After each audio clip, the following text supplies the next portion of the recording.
realized I closed the call. But we are here with LadyAkumu, who is a cosplayer and a lover of horror. And I found her a while back, and I got interested in talking to her about her interest in cosplaying and her interest in survival horror. That seems to be your thing. How are you doing? I'm great, thanks. How about you? I'm doing good. You can hear me well and everything? Yes. Yes, all right. To begin the thing, you're dressed up as Angela from Hmm. Silent Hill 2. That's Uh, right. and I've seen you do several interpretations of her on your Facebook page, Hmm. which I will link later. And what is your fascination with her as a character that makes you want to cosplay her? Well, to start, I love Silent Hill. Silent Hill 2 is actually my favorite video game of all time. And the reason why I decided to cosplay Angela is one, I've always wanted to do a character from Silent Hill, specifically Silent Hill 2. And another reason why I wanted to cosplay her is because um, I've suffered from depression before, so I identify with her because she also suffers from depression. Yeah, right. Well, she suffers from depression. She suffers as well from post-traumatic stress um, and That's uh, correct. an abusive relationship. I like personally. I like her story arc. Mm. It's very dark, It is but it kind tragic. yeah, but it kind of fits in with Silent Hill 2, in which Yeah. because you're playing the bad person in Silent Hill 2, and you're trying to comfort her in the game, but ultimately you can't because y- Hmm. you're such a shithead. She's a Anyway, very tragic character. yeah, and you kind of understand that from the start, right? Right. Um, She's very on edge around people. She's very much, I think, like an animal who's been abused. Of course, she has been abused, but that's really how she reminds me. Like she's always sort of like an animal who sort of has like her she's always on guard around people. Um, so Yeah, yeah, she's a little bit like when you meet a dog that's been struck, how they yeah. react Mhm. a little bit. They always they back away or They always, yes, exactly. They always sort of have like a particular look in their yeah eye, and you sort of you know. yeah. I love her character arc too. I like how it's not optional that it you kind of have to go through her shit to get to the end. It's kind of like an uh, extra punishment on James.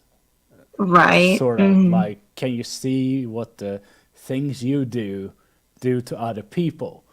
Hmm. Because because if we're talking Silent Hill 2 is the ultimate game for realizing that you are doing harm to other people. Hmm. Because the whole game is built around that. You play a shithead and you meet people that are basically victims of shitheads, basically. Hmm. So you have chosen to portray her. What are other cosplays that you do? Did you have, do you have prepared setups? Um, well, my first cosplay that I ever did was Ingrid Hunnigan from Resident Evil. I'm a huge Resident Evil fan. Yeah, My second one was Helena Harper, who's also from Resident Evil. yeah, Um, my third one was Lara Croft, like classic Lara Croft from the original Tomb Raider games. yeah, I've also done the Mayor's Daughter from Resident Evil 2 because I wanted to do a classic Resident Evil game. And I wanted to do a character that nobody had ever done before. Yeah, right. And I like her. I love Resident Evil 2. It's second only to Silent Hill 2 in my book. Um, and right now I'm working on a cosplay of Helena's China outfit from Resident Evil 6. And I also started work on Tatiana from The Evil Within. Oh yeah, the Evil Within. The game we all have a lot of opinions about. Yes. So what we're gonna go back to the Evil Within in just a minute. But what drove you into starting cosplaying? Because I personally I am into role playing, like tabletop, pen and paper, Dungeons and Dragons, and Vampire the Masquerade. But I never went into LARPing. I do have a Landsknecht uniform that I use on the medieval fair, but I never been into doing characters. What made you start with that?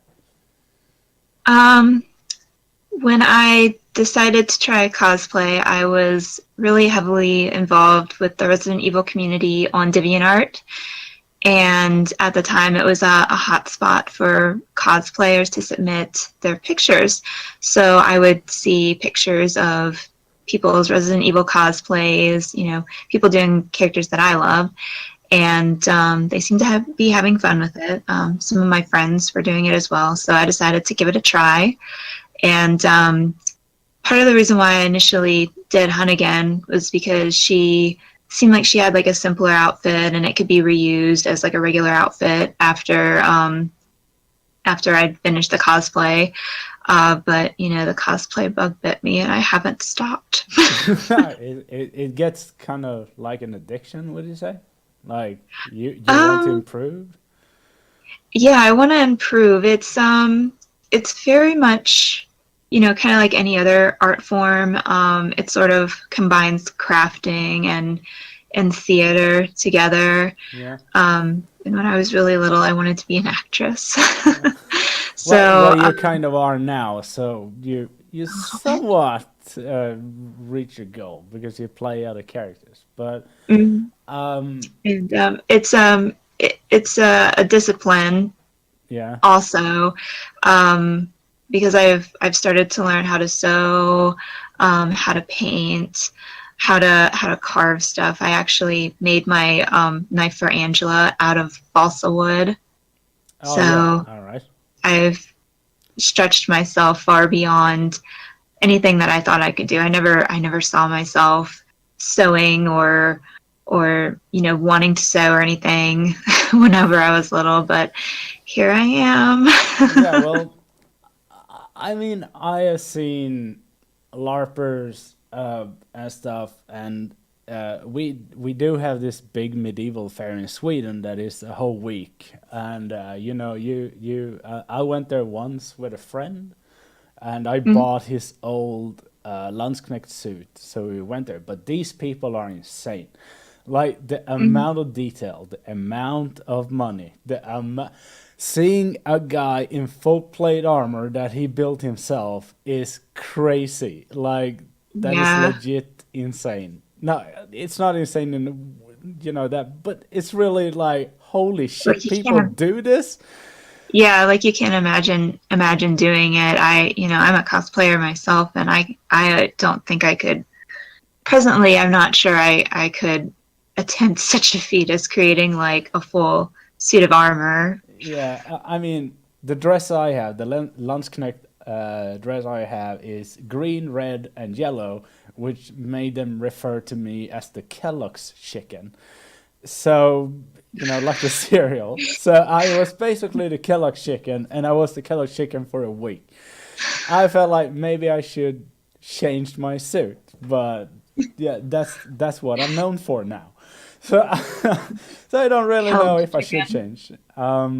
All right, so Exceedus writes here in the chat, cosplaying is huge. I appreciate the work of a lot of them have to do in order to get an outfit sorted out. Only been to a few cons myself, which are not necessarily the biggest ones, but there are still cosplayers putting in the effort of those. And I Mm, gotta agree, I've been to a few cons. I was at one con when someone walked in as a fucking space marine from Warhammer 40k, and I was like, he's actually the actual size of that thing, and they should be, 2.5 meters and superhuman. And I was like, how much time did he spend on that? That's like, Jesus. Yeah. And he also had a robotic arm on his back. And I was like, all right, okay, yeah, I'm out. I can never do that because that is crazy. But you, talking about cons, you usually go to cons? Yes, there's a couple that I make sure that I go to every year. One of them is a local con called Matacon, and that one takes place every March. It was a couple weekends ago. Yeah. And then the other one that I'm always sure to go to is Otakon, which is in Washington, D.C., every August. All right. Didn't you have a panel in one of those? Or Yeah, I had a panel at Matacon this year. The panel was just basically like a survival horror discussion. And how I approached that was I started off talking about what I called the big three in survival horror, which are Resident Evil, Silent Hill, and Fatal Frame, because I don't feel like you can discuss survival horror games without talking about those three. They're huge. They need to be hit on whenever you're discussing survival horror. And yeah, yeah, yeah, I would agree. hmm And then I followed that up by talking about some lesser known games that I personally like and, getting the audience's feedback on those. And the games that I hit on were Dino Crisis, um, the X-Files Resist or Serve, Obscure, Haunting Ground, Catherine, and The Evil Within, The Last of Us, and Until Dawn. All right, so before we go any further, Obscure is the game with the teenagers, right? That That's is, right. yeah, fuck that game. No, I'm sorry. No, I kind of like it, sort of, because it's so campy. Yeah, it is. It's very It's campy. like I watched the streamer Dan on Twitch play Obscure. I don't know which one of them, and I was like, this is like a very bad horror movie. It's like, but it looks kind of fun. I never played it, It is. It's so fun. It's uh, it has a lot of well, maybe not like a lot of homages, but you definitely get the feel that it was heavily inspired by Resident Evil and Silent Hill, and there's some homages in it to The Faculty, which yeah, is yeah, like I think it was in 1999. It's a sci-fi horror teen movie that came out. Like one of the characters is um, very obviously modeled after Josh Hartnett, who was in that movie. yeah, because I always felt like when I watched Obscure, it was like watching, I Know What You Did the Last Summer, but like Yeah, very teeny. It's like even more campy than that movie. Uh, yeah. I so was of the age when stuff like that was popular. Like I Know What You Did Last Summer and The Faculty and Disturbing Behavior. So I guess for me, part of why I like Obscure is because it's nostalgic. yeah, but I mean, I understand why you would like it, because Mhm. if I played it, when it came out, I would probably also like it. So it's not that. It was just watching it as a older human. It was like, holy shit, what am I watching? I was like, this is not a horror Yeah. game. This is really, no, no. To be fair to it, it looks a little bit like uh, it's a little bit like Buffy the Vampire Slayer, if that was a Yeah. game. In the way, how the conversations work and stuff like that, what they're saying. And I like Buffy, but all right. So let's go back to the Evil Within, because hmm this is one of my favorite topics, because hmm I love the first game in a way, but I also hate hmm it. I have a very love-hate relationship to the game. because I love the design of it. It's Mhm. marvelous. Just look how Sebastian looks in that game. It's great. Uh, Story-wise, though, I feel Mhm. like other games are. I feel like it took in too much, and then couldn't really show it, and then just the result of that was, the game. You have played through the game. Yeah, I've actually beaten it on a Kumu mode, which is how I got my name, Lady Akumu. Yeah, and have you played the DLC too, where you play? Yes. Yeah, all right. So, all Mhm. right. So, if I say that I like the DLC better than the actual game, um, Mhm. because it was a better concept, Mhm. the, I feel like most survival horror games you mentioned are like Silent Hill or Resident Evil. They are very kind of clear cut. And I feel like The Evil Within is the first game in many years that divides everyone. Like, you have people that love it, and you have people that absolutely hate it. And I don't hate it, I am just confused to what they wanted. Because Mhm. it felt more like they wanted to be The Last of Us, Mhm. but Silent Hill, and then they just did the thing, and I don't know. Well, Because I, I, because I I like the oh, core idea. Sorry. mhm. Well, my take on The Last of Us is, well, first of all, I do agree. I think the DLC is better. Of course, Julie is my favorite character in The Evil Within, so it might have something to do with that. Um, Evil Within, I don't think the first one is like The Last of Us. I think the second one is. The First of Us is, or sorry, the First of Us. The Evil Within. It's all right. It's all right. It's all right. The Evil Within, I think, is a like a really niche game, and it sort of takes some popular aspects of video games, current video games, like sneaking around and stealthing your enemies.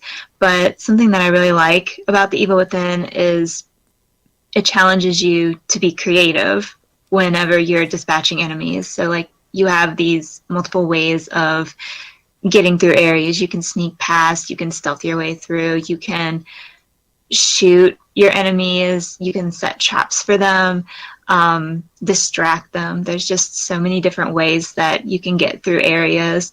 So I personally really enjoy the challenge of the Evil Within.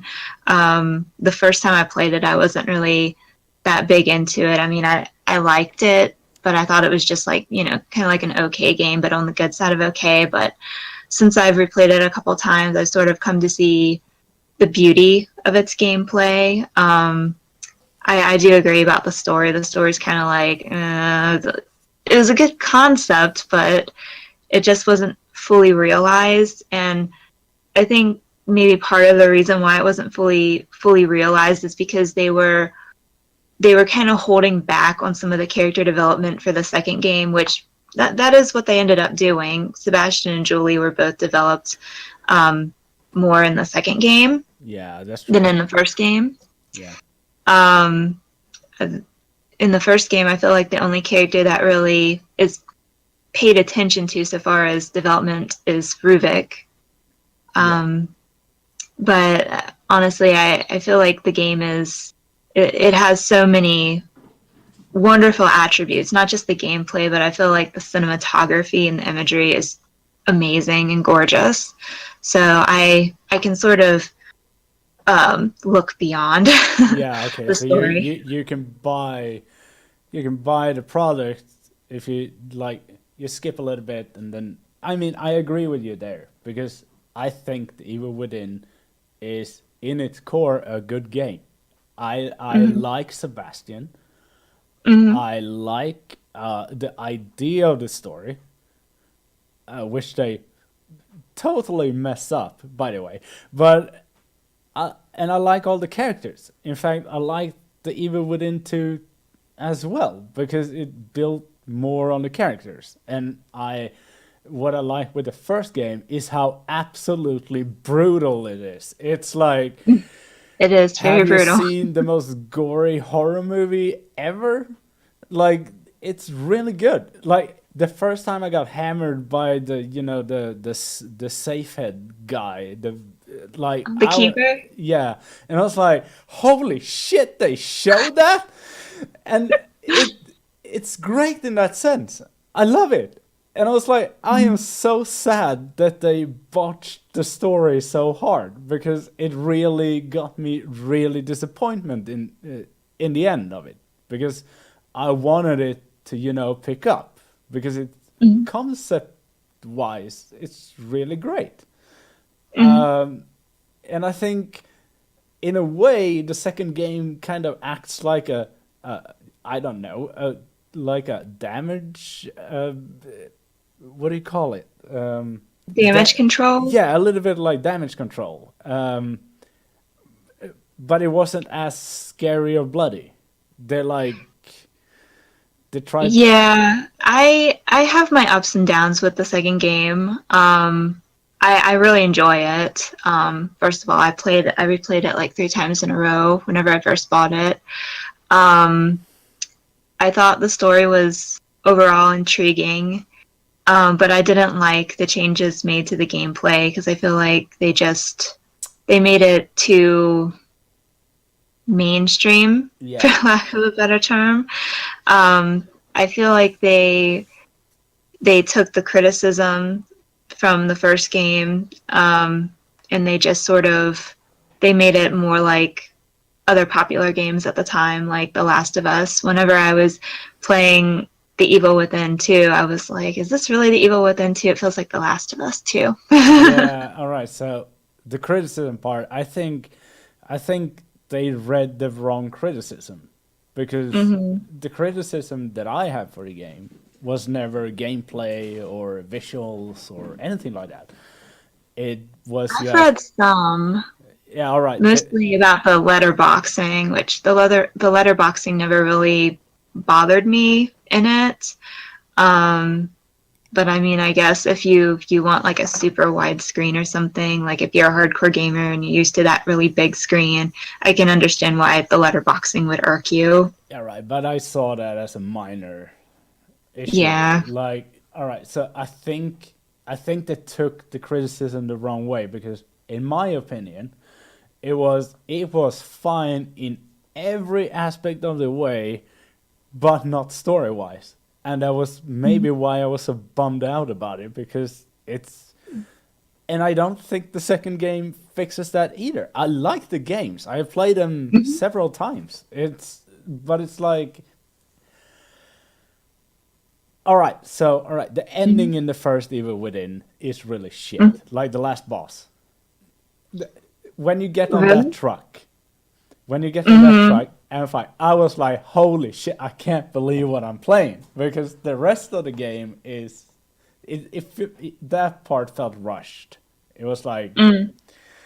all right, we gotta have an ending. We don't know how to end it. Let's put the dude on the truck and shoot. I don't know. I don't know.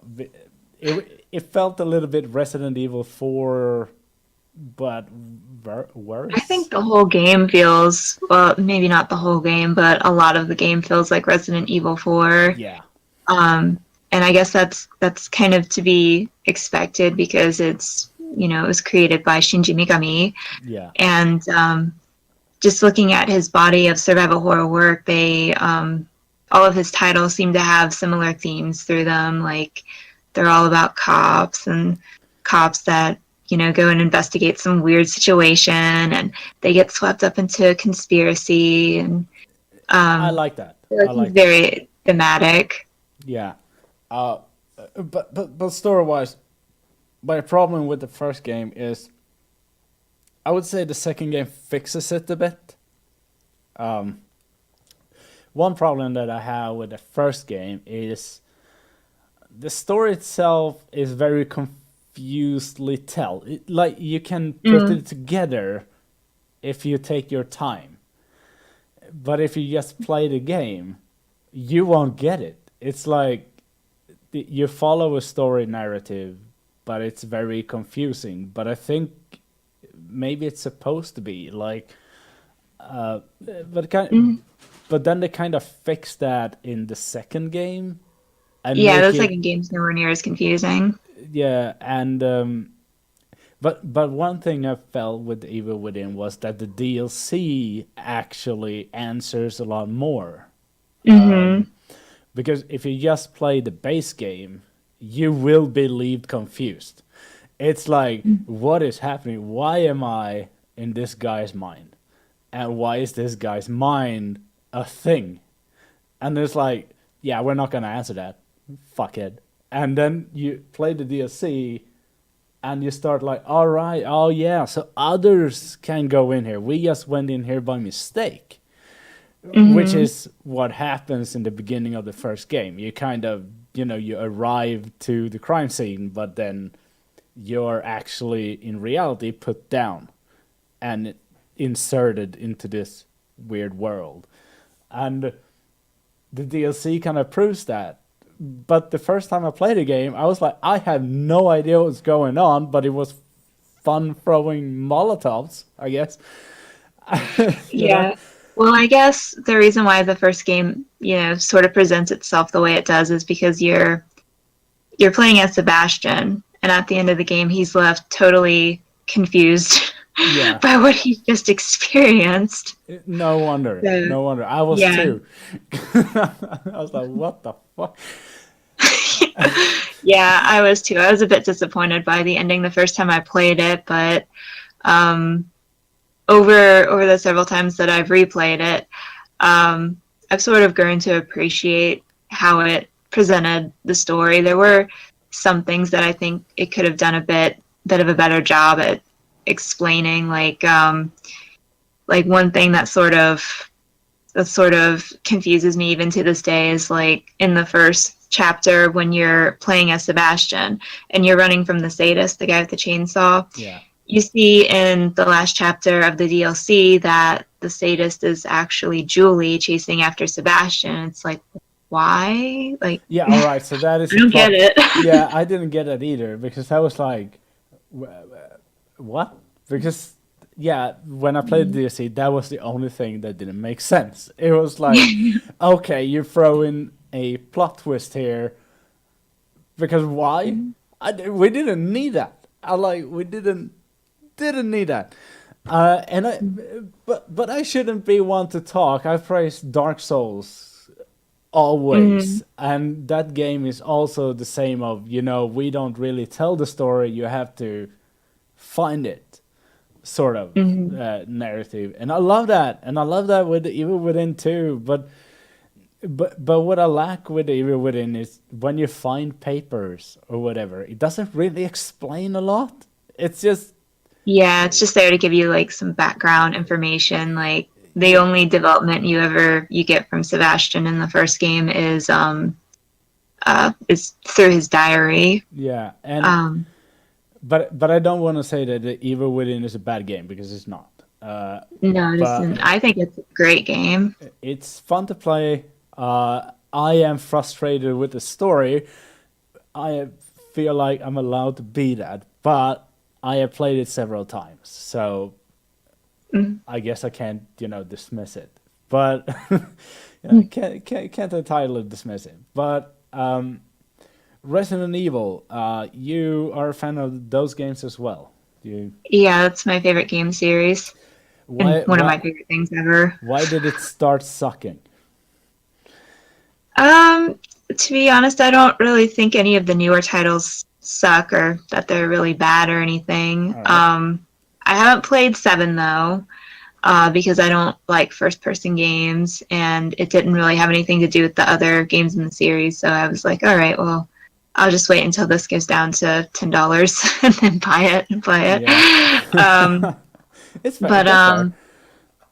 Yeah. so I think so far as, the change that occurred between 0 and Remake and then over to 4, um, to be honest, I really like 4 and 5 and 6. I mean, I admit that 6 and 5 aren't the greatest games ever, but I still enjoy them for what they are.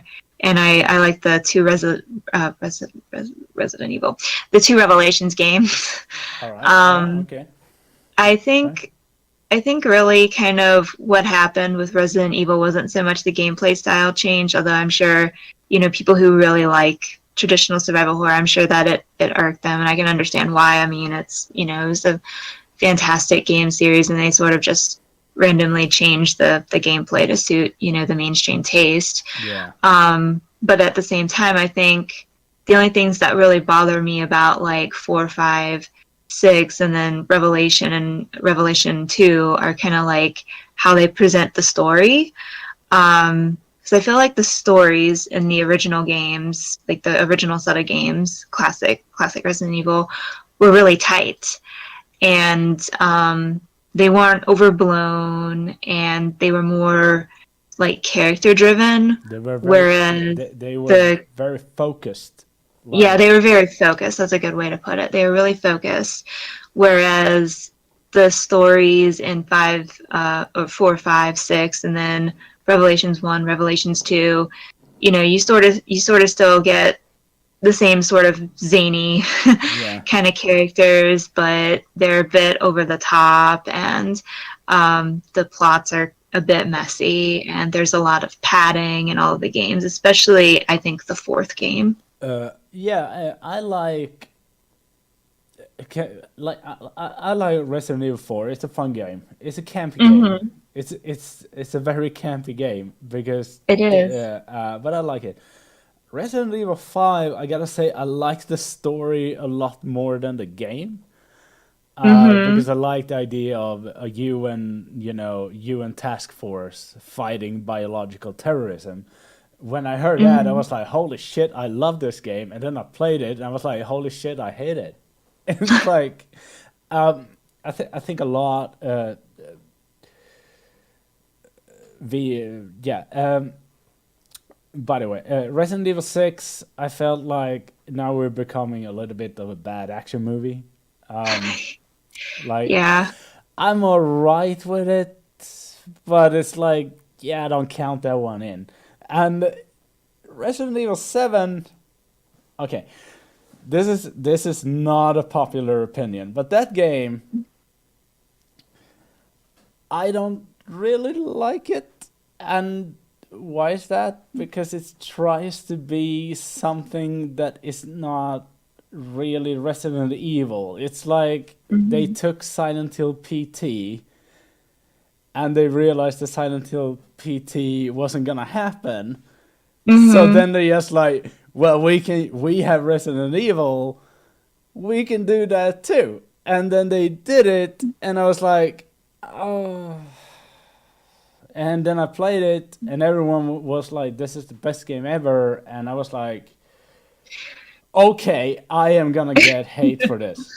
Like Yeah. I don't like it, but that is because the game starts out as a survival horror in the same as you know you don't fight as much, you try to sneak around a lot, and a Hmm. little bit like Outlast. It starts out like Outlast, Yeah. and then all of a Hmm. sudden a fucking mutant turns out with a crab claw and cuts your arm off, and you're supposed to fight things. And I was like, I was not prepared for combat.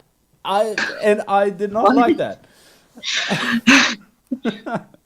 I don't know. Oh no, I'm gonna get shit a lot for it. But I bet it's better in VR.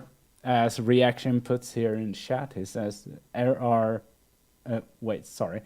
RE7 VR, enough said. VR is how horror games should be played now. To be honest, I did Impatient I Paranormal disagree with Activity. that. If a game is really Yeah, yeah, scary, you don't need a VR yeah. to make it We scary. don't need VR for good horror games. Mm-hmm. I think the power of horror.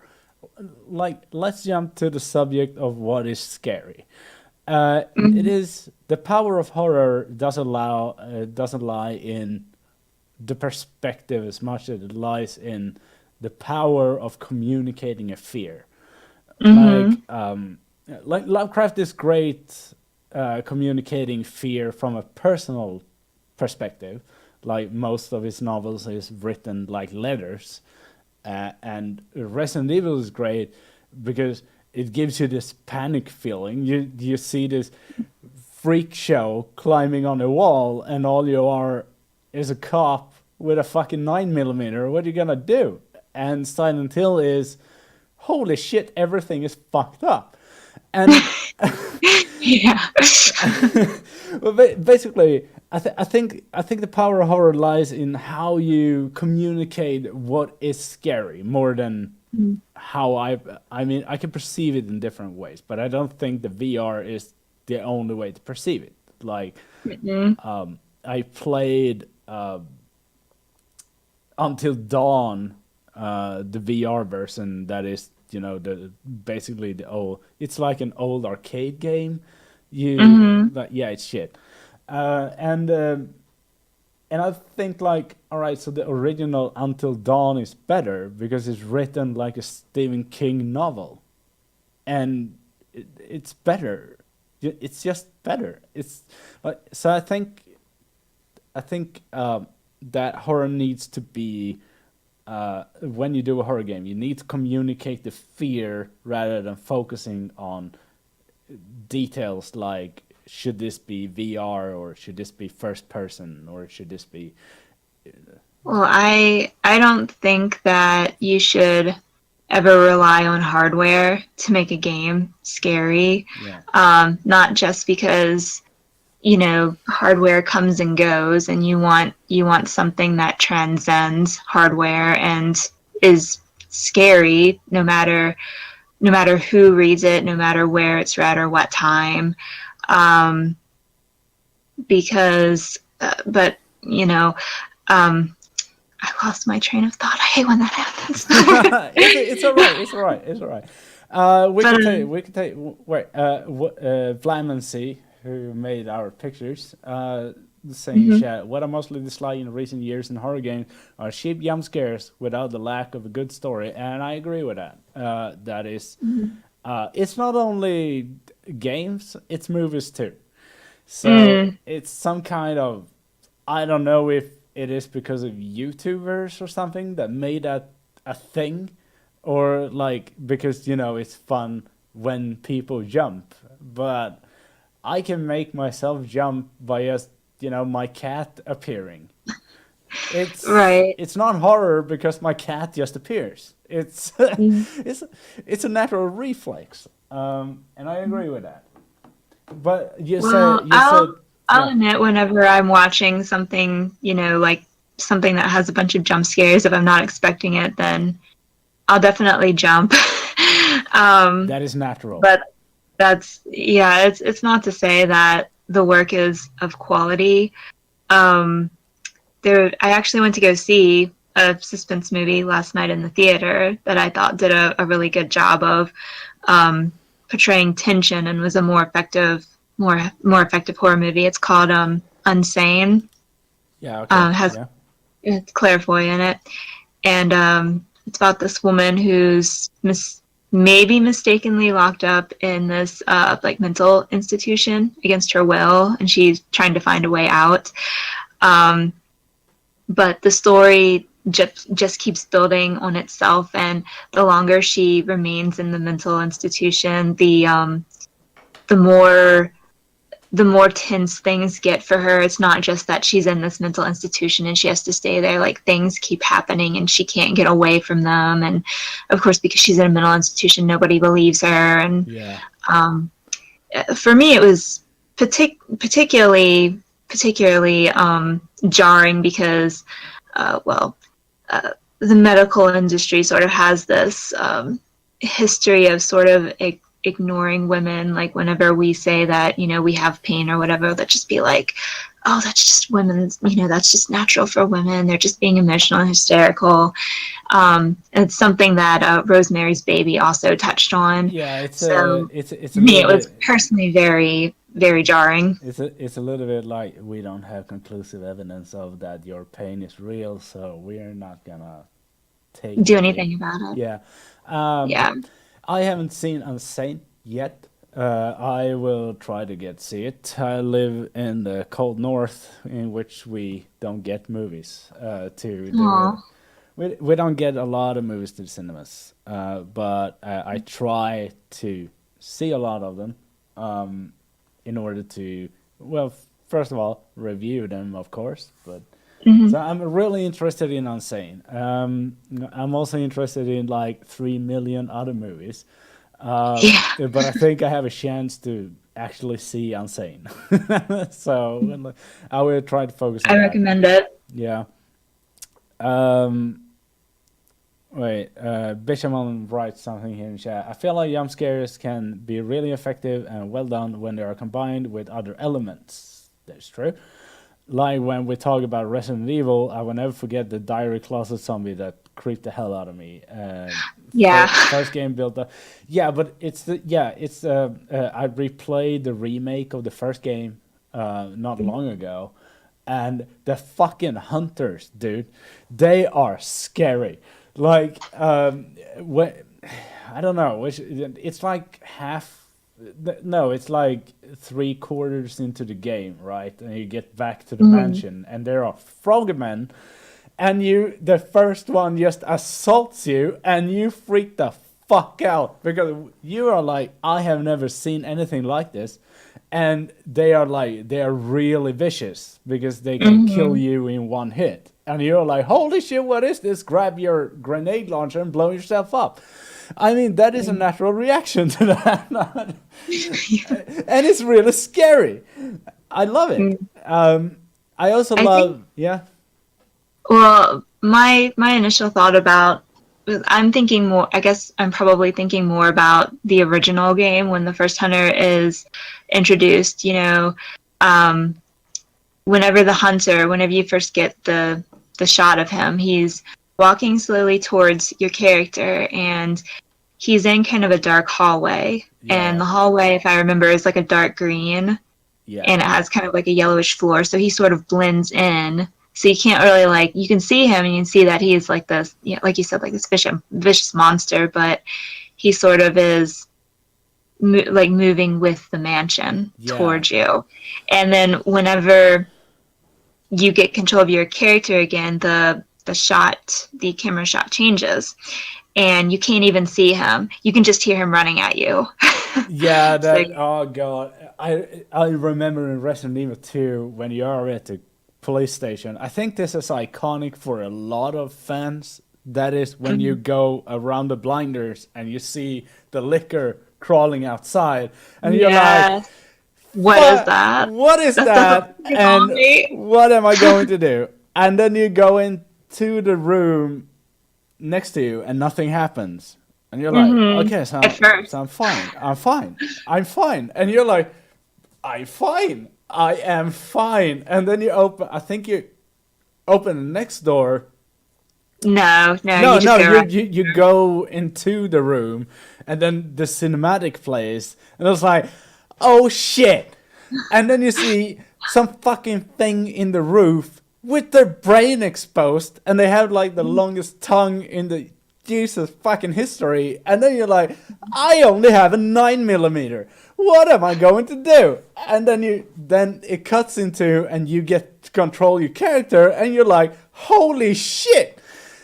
I love that feeling. That is, you can't beat that because it has a setup and it has a finish. And it also has the middle where you think you're fine. And I love it. I wish more games did that. Like they did presenting like that. Because it's like Silent Hill 2 does it too. When the first time you meet Pyramid Head, he just stares at you. You don't. And there's like a grate between you and Pyramid Head as well. So it's like, oh, I don't like that thing, but at least there's this metal grate between me and it. Yeah, and you can't really see what it is. And it's like, what the fuck? And nothing happens. And you don't see him for another, let's say, an hour or two.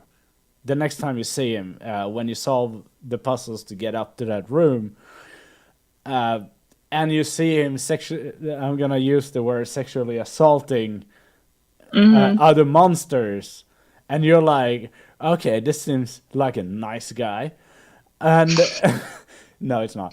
And then you meet him again, but then you meet him as a boss fight. And you're like, Hmm. holy shit. And if you're not playing on easy, there is a good chance he will fuck you up. I always play combat on easy because I'm there for the story, not the bad combat mechanics. But The last time I played on hard, and he did get me one time. I think the thing about that boss fight is it just sort of it wears on, yeah, and eventually you sort of get to the point where you're feeling brave. So you're like, no, I'm not gonna, there's no reason for me to like go ahead and start running now. And then you get caught on the wall and he yeah. kills you.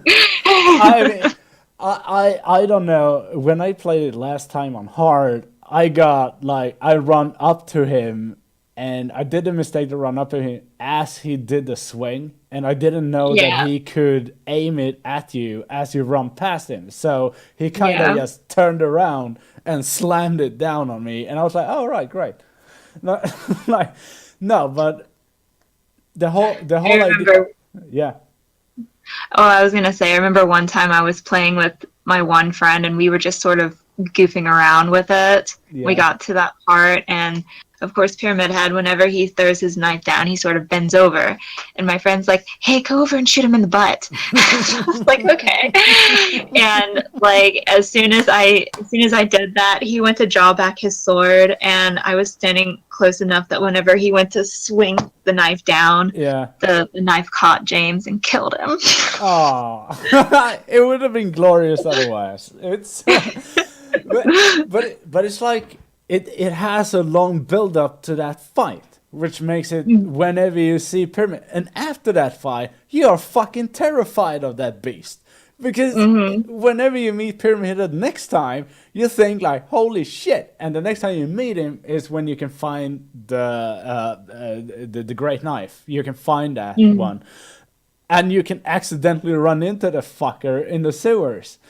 And Yeah, when you do that, you kind of panic because yeah, there's like, oh no, what am I going to do? And I like that kind of build up, and I feel like a lot of modern horror games doesn't get that because yeah, a lot of modern horror games have instant death, or they have or they don't build character.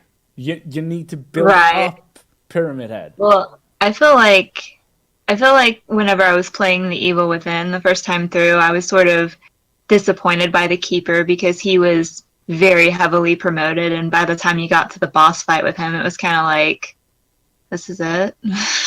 Yeah, I feel like they could have built up the Keeper better because the problem with the Keeper in the Evil Within is that he just appears. Like, Hmm. you go into a room, you see a safe, and then he just appears. There's no build up to him. You don't you Yeah. don't really see him before, so you don't know You see why. him like one time, Yeah, like I at the think that. very beginning of the chapter or the chapter before that. Like you see his silhouette whenever he's walking away, Yeah, and that's about it. but it doesn't have that Pyramid Head build up, and because let's face it, the Evil Within tried to make a new Pyramid Head. They Hmm. tried to like, this is There's our Pyramid actually Head.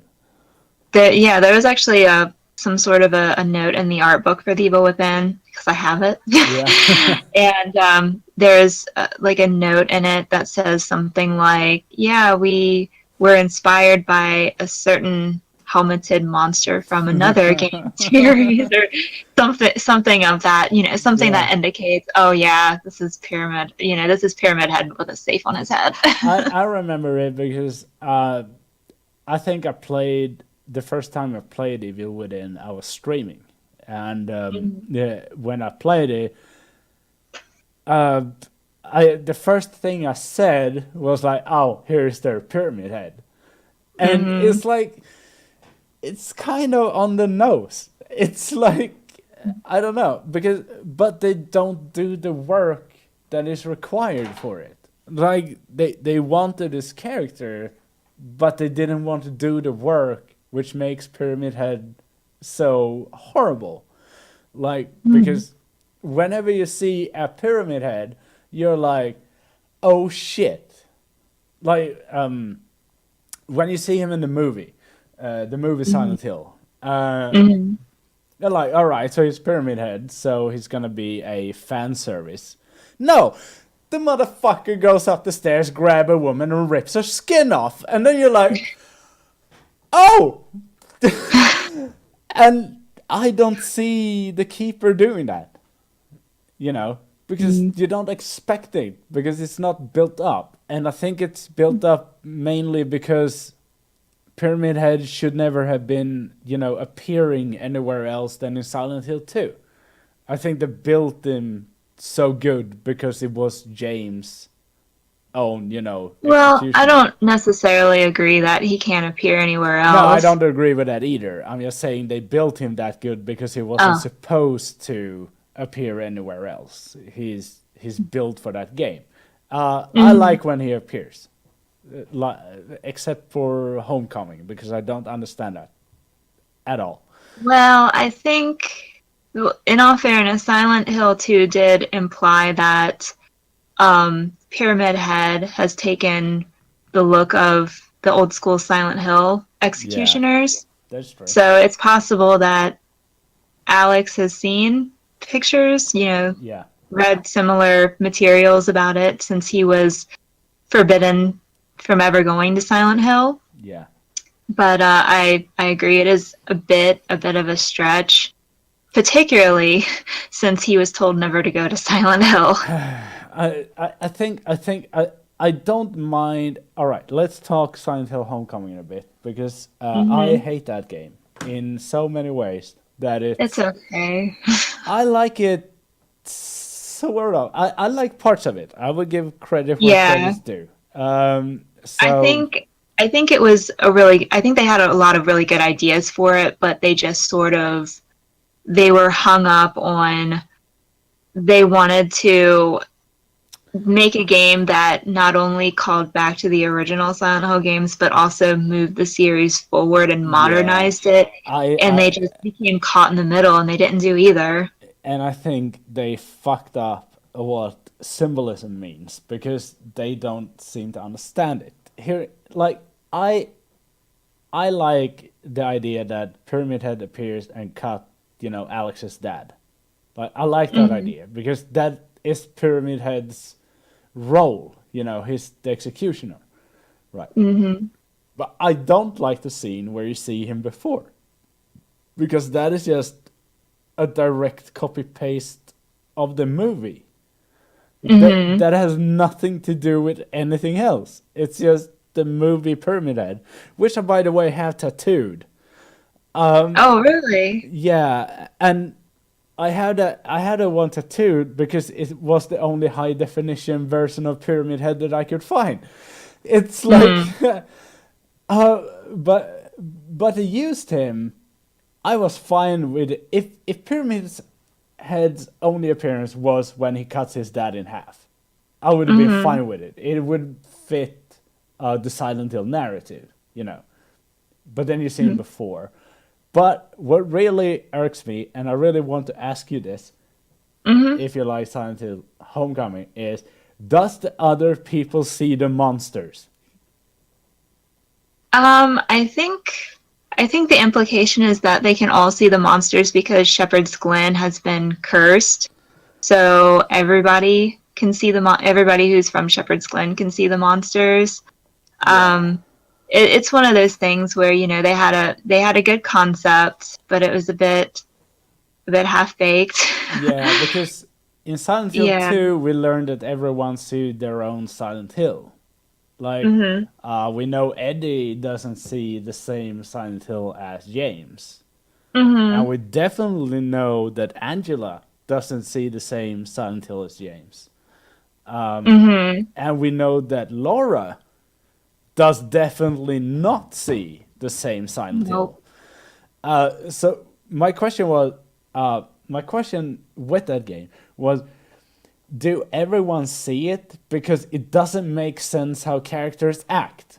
Because if everyone sees the monsters, why are you so chill about it? It's like there are shark hammerhead scythe monsters out there, and what you tell me is, where have you been? You took so long. And I'm like, okay. No, It could be that only Alex was seeing them at first, and then later on other people started to. I'm not sure. So far as Margaret Holloway is concerned, I think the implication is that she was kind of a part of the plot to take all of the Shepherd's Glen residents from Shepherd's Glen into Silent Hill and convert them or kill them, as part of, as a way to appease the gods since the ritual failed. Yeah. So I'm not really sure where she stands with all of that, but plus I don't think we ever see her with monsters, if I remember correctly. No, we don't. We don't see her. We don't see Alex's mom. We see who's the daughter you hang out with? Who's the daughter you hang out with? Oh, Elle. Yeah, we see her with monsters because we Elle and Deputy Wheeler, but again, they were kind of like the only citizens that were left at that point. So it's kind of I guess it's kind of hard to say. I feel like you'd have to ask yourself all these questions and write them down and then play the game and take notes, but I'm not sure the game was, like thought out enough to merit doing that. Yeah, I have done that, and no, it's not. It's not. It doesn't answer those questions. It doesn't do that. And the reason I feel like it doesn't do that is because I think it wanted to be a new Silent Hill 2. Mm-hmm. But I think without doubt, if you look at the endings, they were definitely gunning for Silent Hill 2, which I think is unfortunate. I mean, Silent Hill 2 is amazing, don't get me wrong, but there's a bunch of other source material that you could have referenced in 1, 3, and 4, and there's no sort of psychological aspect in any of those games. I mean, gameplay wise there is, but in the in the actual story, the monsters you see are Alessa's monsters or Claudia's monsters or Walter's monsters or James monsters. Like it's always a interpretation of the mind of someone, right? But in Silent Hill Homecoming, I kind of wonder what kind of fucking mind are we going into when we have spider monsters with heads where the vaginas should be? Like, what is that design? What mind is that? Because I was thinking about that, because one thing I noticed with Silent Hill Homecoming, it is weirdly sexual. It is extremely weirdly sexual when you're looking for your little brother. Like, why is it this way? And I realized it's because they looked at Silent Hill 2, which is very sexualized. True. Because James is a horny little bitch. And basically everything in Silent Hill 2 is sexual. You have, like, everything is. And then I was like, all right, so they played Silent Hill 2, and then they decided to make Silent Hill Homecoming. So they thought that, maybe they played Silent Hill Origins as well, since Travis, appears in the game. Yeah. And then we're like, reading. I'm sorry. And then they were like, yeah, everything's gotta be sexual. And I was like, no, it doesn't. And every monster in that game is like some homage to Freud. And I was like, it has nothing to do with Alex finding his brother. Nothing. Well, whenever I last played the game, I realized, I like Alex. Yeah. And I like Josh to an extent. Like, if you play the game and you sort of pay attention to Alex and Josh as they are during the chase, and then Alex and Josh during the cutscenes, not the cutscenes, but the flashbacks, they're completely different. Like, Alex is super whiny in the flashbacks, and Josh is, he seems like he he likes his brother, and he doesn't really understand why um, he shouldn't confide in him or befriend him or anything like that. Um, so I feel like whenever Alex is chasing Josh, he's really chasing like a manifestation of himself. But something that sort of bothers me about that is, in the first game, Harry was chasing after Cheryl, and you really felt that. You felt his love for her. You felt James's love for Mary. You felt Heather's love for Harry. But, like, you don't feel Alex's love for Josh. It's just sort of like this task that he has to do. Yeah, I'm gonna cut in here with Vlamincy wrote like those nurses in Silent Hill Homecoming though. Yeah, they are weirdly sexualized. All right, because nurses is not a part of the story. Like Hmm. it's Well, they were copied from the movie. They were obviously yeah, copied from they're the copied movie. from the movie. All right, but I agree with you because in all these Silent Hill games, you kind of feel for the cost that the protagonist takes. Like, Hmm. except that in Silent Hill 2, you eventually realize you're playing an asshole. It's like first, I think the first time I played Silent Hill 2, I didn't actually realize what the game told me. Like, Hmm. but when you replay it, there is no defense for James. Like Pyramid Head should have gotten you, motherfucker. Just it's kind of like that. But in Silent Hill Homecoming, I felt a little bit like you, like that we were chasing after our own past rather than chasing Hmm. our brother. And then we get the scene where you actually kind of manslaughter your brother, and then it's like, okay, so that's a guilt, I guess. Hmm. But but the thing is, what I feel like they should have done here is when you get further into the story, you should have realized that you saved him from being sacrificed. That is like Hmm.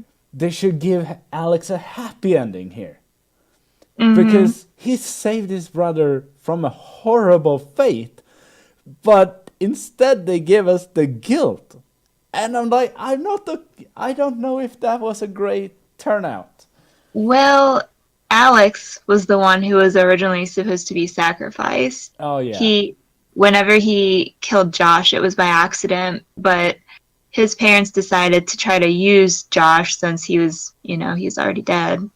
Oh And he had yeah. drowned Yeah, I conveniently, know. which is how the Shepherd kids are supposed to die. I know that, but but I feel the game doesn't really go into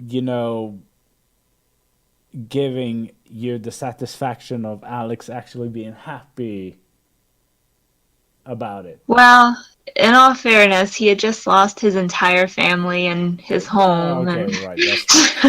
I didn't see that. No. All right. he had his I, best friend's I will love say, interest. I will say, About it. yeah, that's true. I will say though, the best scenes in this game is undoubtedly when you get back to the shepherd's home, and you Hmm. get to and you watch their mother in the chair.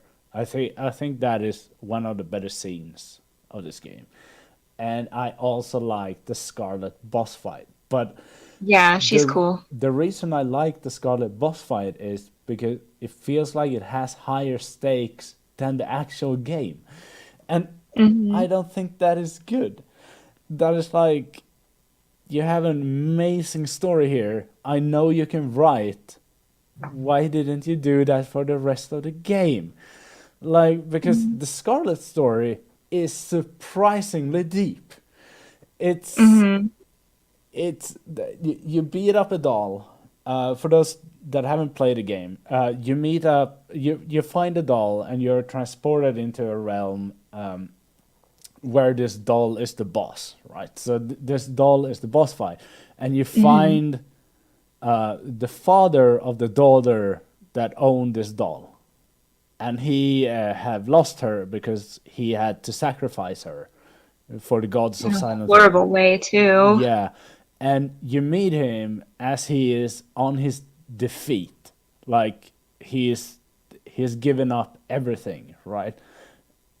And he doesn't seem to be able to to satisfy the entities that are requiring the sacrifice, right? So he dies there, and up from his blood, this doll rises up, and it is the best boss fight in the game because it's genuinely terrifying.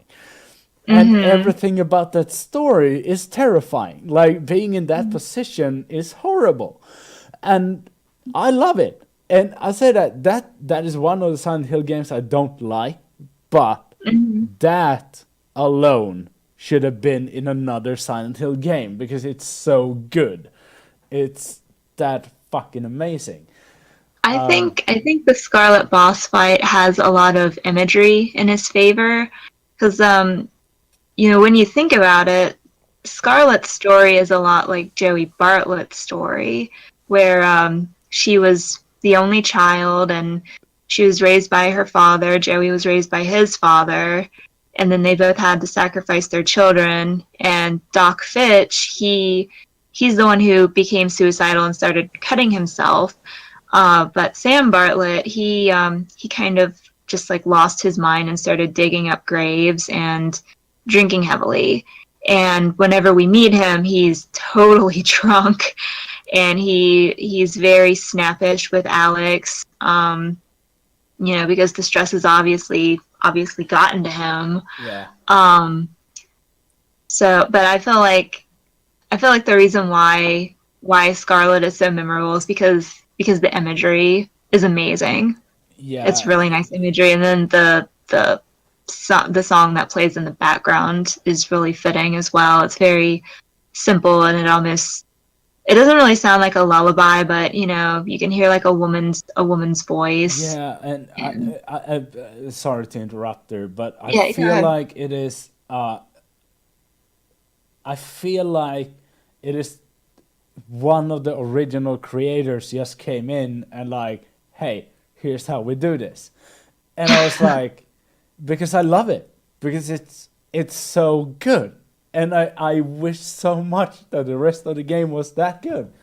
The feeling is I long for a Silent Hill game that is so good. Like, because that piece of writing right there is amazing. And I don't like much with the rest of games. Fuck dogs, by the way. If you find a dog in a video game, just rocket launch it. Just write in a cheat code to get a rocket launcher. I don't care. I hate dogs in video games, and especially that fucking game. And Silent Hill 1. I hate dogs in Silent Hill 1 too, because they fly. They're very frustrating to try to fight. Because they fly. They're like Apache helicopters just swooping the air. And you're like, holy shit, this is a good game for a PS1 title. But then the fucking dogs come in, like in attack formations and whatever. But that's not the point. My point is, I wish that all Silent Hill games after Homecoming was written like the Scarlet story. Not that we can always have, that good of a story, but Well, I feel like getting back to like the similarities and differences between Doc Fitch and Scarlet and Joey and Sam. Yeah. I think something that's kind of off-putting about Sam is just the fact that he goes out and he digs graves. Like, who does that? Even when you lose your mind, who goes out and does that? I do. And I feel like, I do. they got so overblown with these characters with trying to, like, ham this tragedy into their lives that it comes off of this genuine and really forced. And, because we're not everyone cannot turn insane. That is not a logical thing. It's not, and I agree with you there. It's a little bit ham-fisted. Everyone is tragic. Everyone like is insane. That is not logical. It's like the fuck. How is this town still alive? Like, Well, did we ever actually see like legit Silent Hill? Like whenever we see it, it's always overrun with monsters. So it could potentially, not really have anybody there. Yeah, that's true. That's true. But this game is taking part a lot in Shepherd's Glen.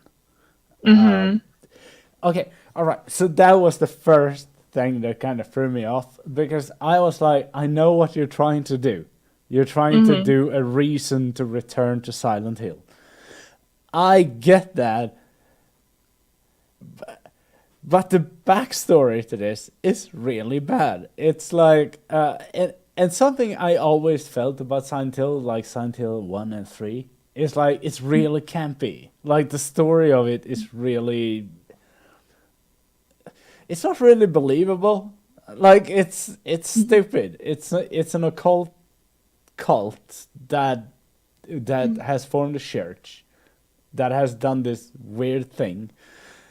And then they Hmm. tried to do that in Silent Hill Homecoming 2, but then try to include the neighboring town.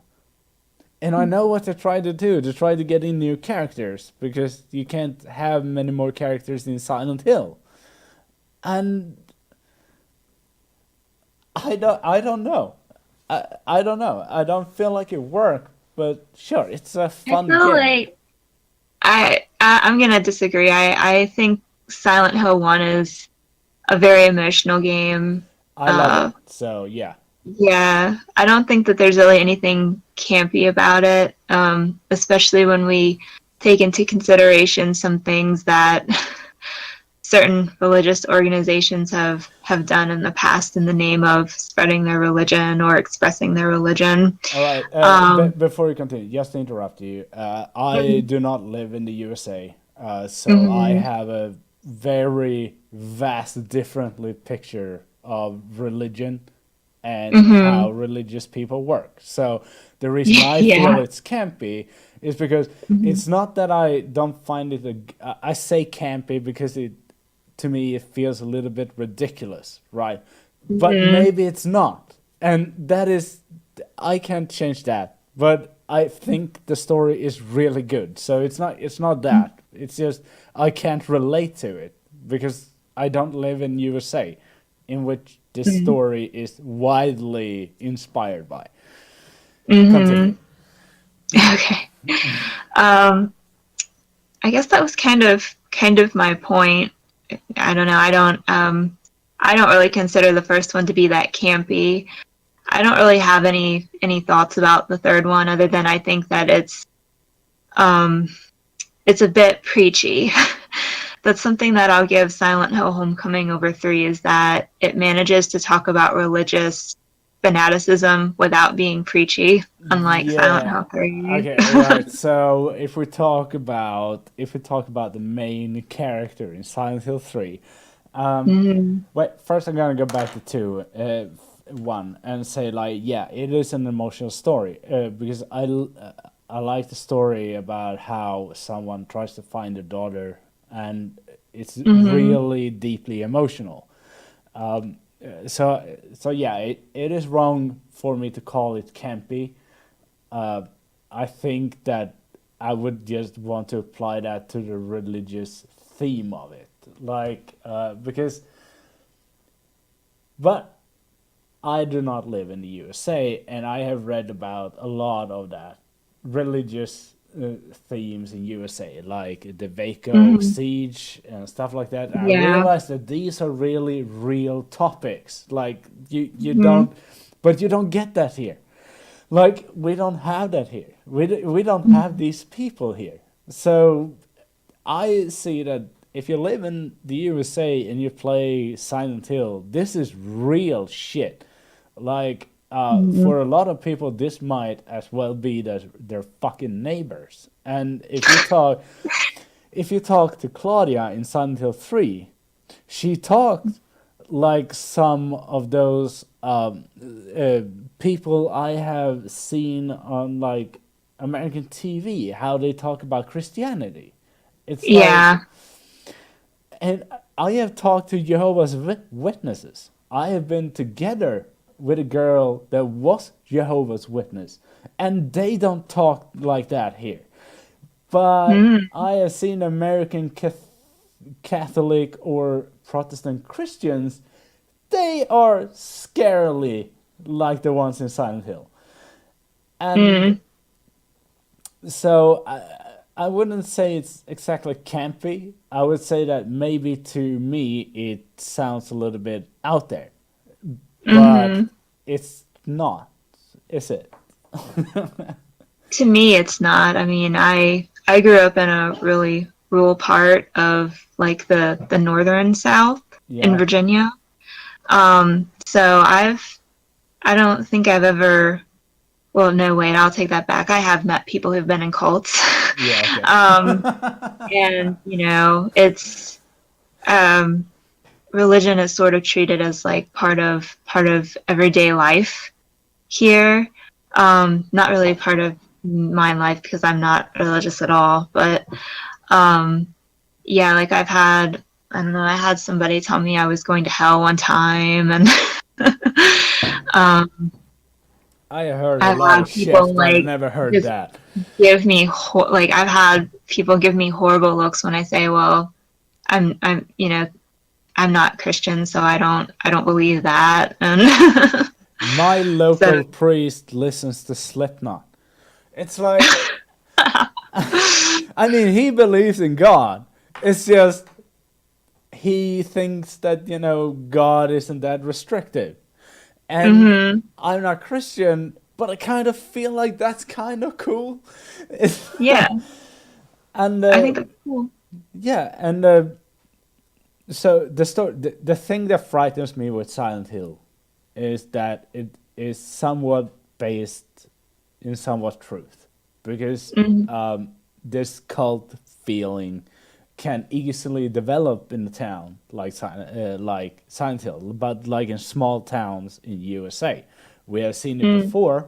We have Jamestown, Hmm. or we have the Waco siege, or Hmm. I mean, so it's not impossible, which makes the story of Silent Hill kind of more scary to Americans, I guess.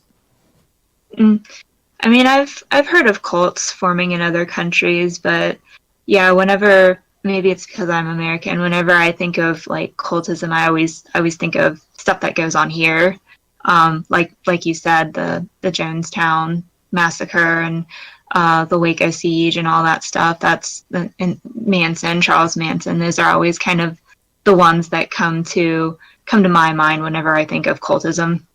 Yeah, and you don't see that kind of cult form anywhere else, because I don't know why that is, but it is what it is. But I think that's why Silent Hill is more scary to in that part. But I like the story.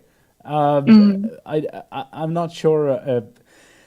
Uh, I gotta say the scene in Silent Hill 3 when you give birth to God, mm, I'm like, oh wow, that is disgusting. And then you fight yeah. God, and I'm like, that is not God. That I don't know. Claudia eats God first. Don't forget Yeah, about that. yeah, She okay, yeah, eats she him and does. gets sick and throws him up. Yeah. All right. So okay, First that is one. scary. That is scary. First you puke up God, and then she eats God, and then you fight God, and then you're like, okay, so the whole ending is what? And It's what? Alien. And one amazing thing is when you actually fight God, all you see is some sort of misconstructed misfit. It's not God. That's I don't know what that is. It's like one of God's failed experiments you fight. I don't know it.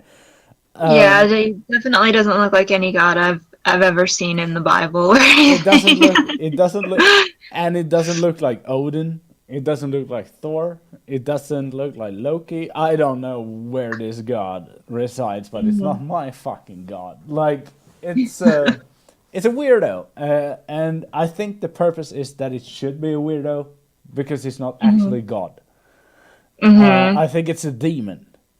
Like my idea of Silent Hill is that the church is actually chasing a demon without knowing it, and Mhm.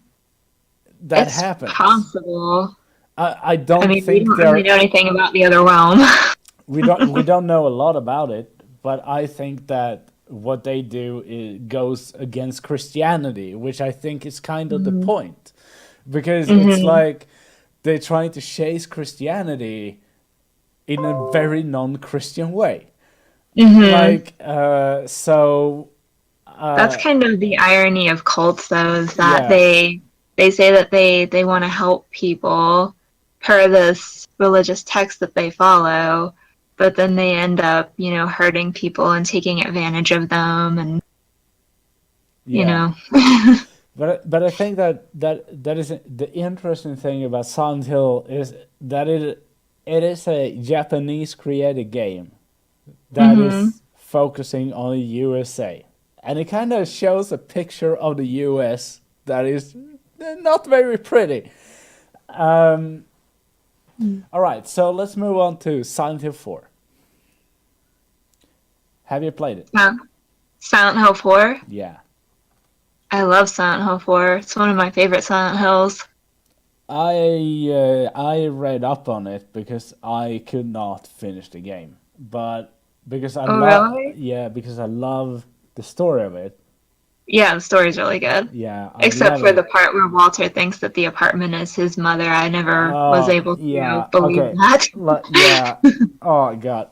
All right. So I love the story of Silent Hill 4. I couldn't play it because if I have to return to that goddamn prison world one more time, I That's will. my favorite world.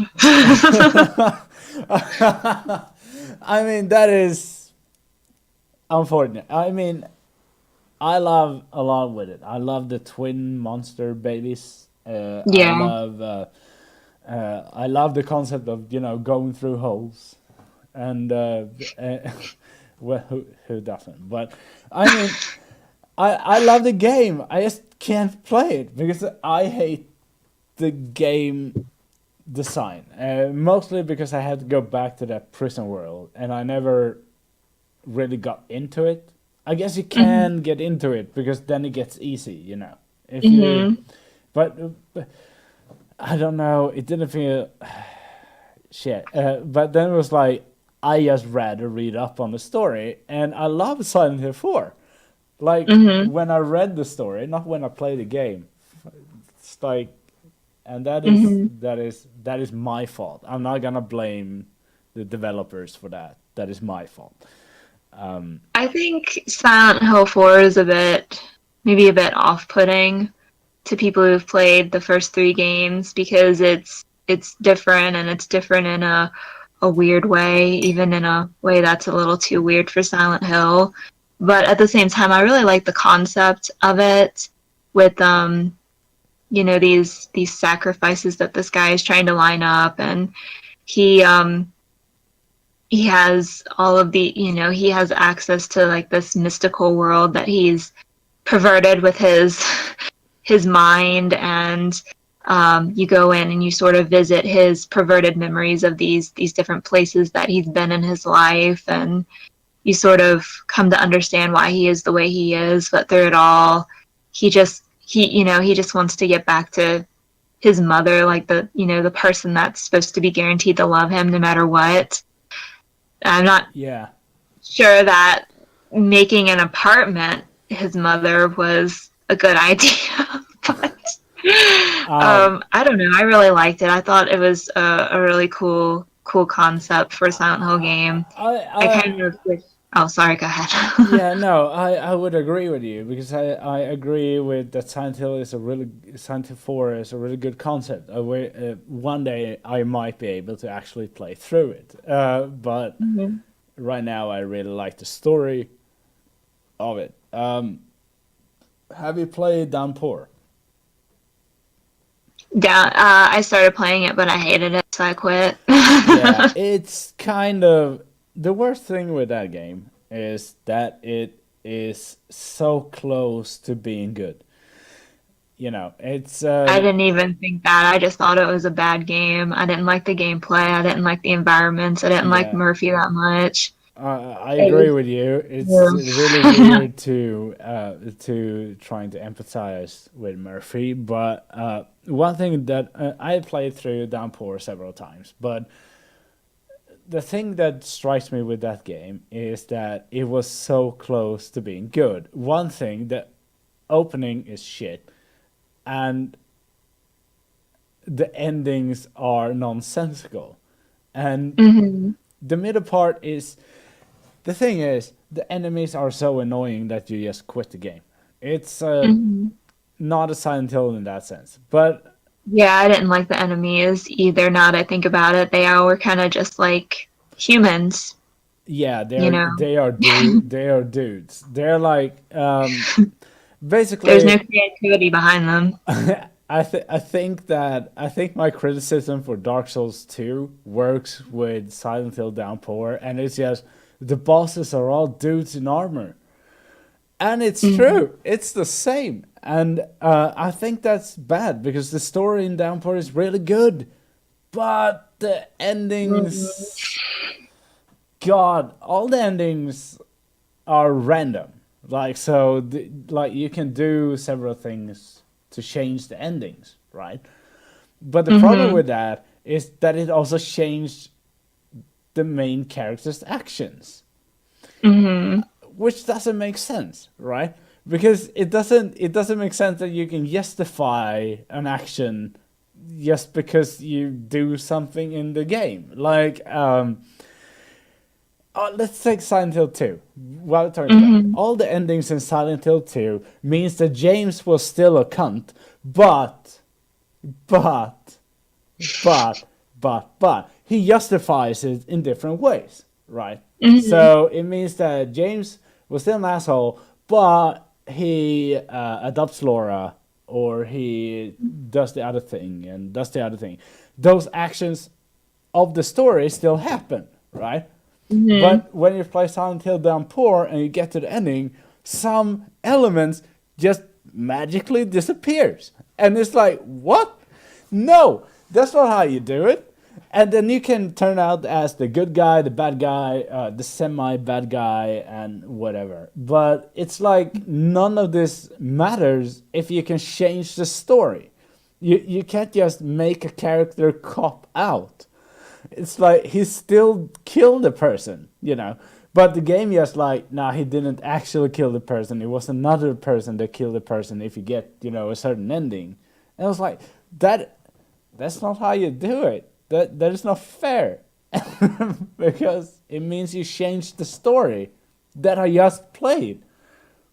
How? Mm-hmm. Why? So the reason we're not getting any more Silent Hill is because Konami realized that they tried to do Downpour, and then they tried to do PT. Then Konami went to shit, and no one is willing to buy out Silent Hill. I think it's like Konami is gonna take it to its grave. Sadly. Well, I think the thing with PT is Konami realized that they were gambling a lot on PT and Silent Hills being a success when the series had, it had visibly gone down in Yeah. quality, um, also in sales too, I believe. And, Yeah, yeah, they hired but all of like these yeah, but big names like Norman Reedus and Hideo Kojima Kojima and and Guillermo del Guillermo Toro. del Toro, Yeah. who's now an award-winning director. Thank you, The Shape of Us or Shape of Water, Yeah, I love that movie. and they just were like, "Well, we're still gonna have to pay these people, and we're not sure if this game is gonna sell well, so it's probably better if we just don't make the game." And The problem is, so, I think Konami went down the road of not caring about video games anymore. They have, yeah, probably that as well. I mean, it's I've worked in a corporate environment before, kind of in a small one-off department, and the company that I worked for was an international company, and you'd hear a lot of people talking about, we care about the product, we want to make it as good as possible, but whenever you work in a big corporate environment, you can only do so much. You can basically just do your job, and that's about it, so far as affecting change within a huge company like that. yeah, Because you're so far down the ladder that there's, even if you have compelling numbers or like a compelling idea, at the end of the day, for the people who are at the top of the rung, it's all about the money, and Yeah. they're not going to invest any money in change unless they're sure that they're going to see more dollar signs from it. And it's a bit disheartening, but that's just sort of how business, like big business, works. That's how the world works because Yeah. yeah, we're not we're gonna keep, as I said, we're gonna keep it off politics, but the reason I think that Silent Hill is finished is because when they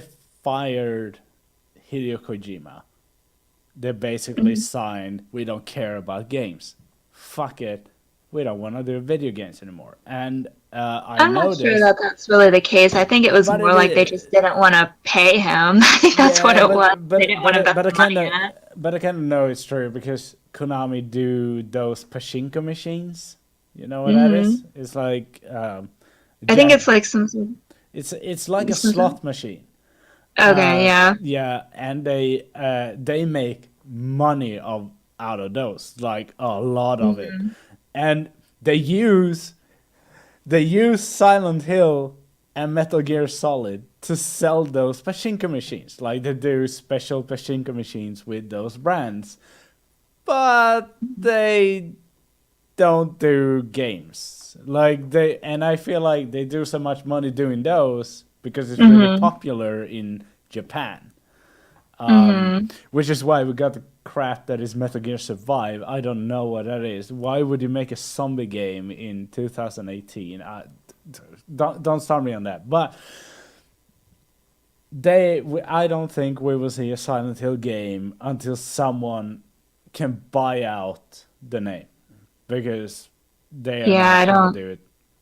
Yeah, I don't think they're. Silent Hill at this point is too much of a gamble for them. And if Yeah, they're making all of this money off of these other like slot machine games or yeah, whatever, there's really no reason for them to put out Silent Hill. I mean, yeah, at this point, they're probably holding on to it because they know that they can lease it out for money. Like if, they yeah. want to make another movie, they could like, Yeah, lease out the yeah, rights or they something. can cash in on it, and They they can can cash in on it. like, Yeah. Hmm. and then it's like, well, when they can cash in on it, they can sell it, and Hmm. then they can point to Silent Hill 2, and it's like, look that amazing product, and then it's like, have you seen how many sales that game has made, and then include the Well, fucking. could they really do that though? Because the Silent Hill HD collection didn't really go over that Yeah, but well. I fucking own that collection. Jesus Christ.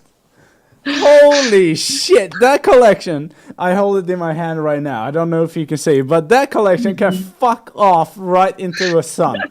Because this is the worst shit I ever paid money for. And that includes I've Fallout heard bad things 3. about it. That includes Fallout 3.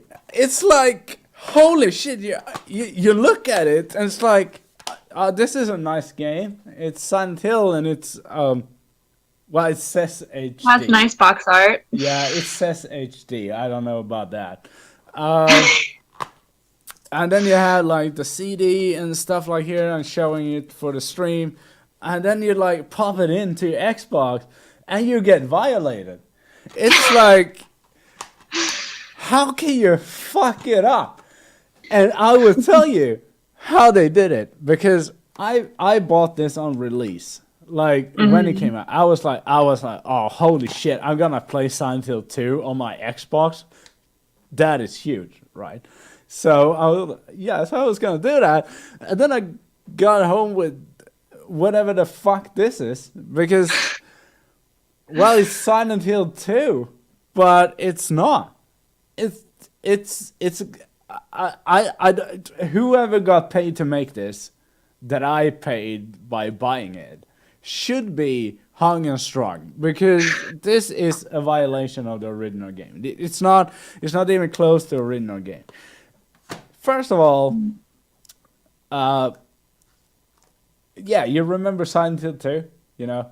Think about that. Think about that game and how good it is. And like wow, that's a good game.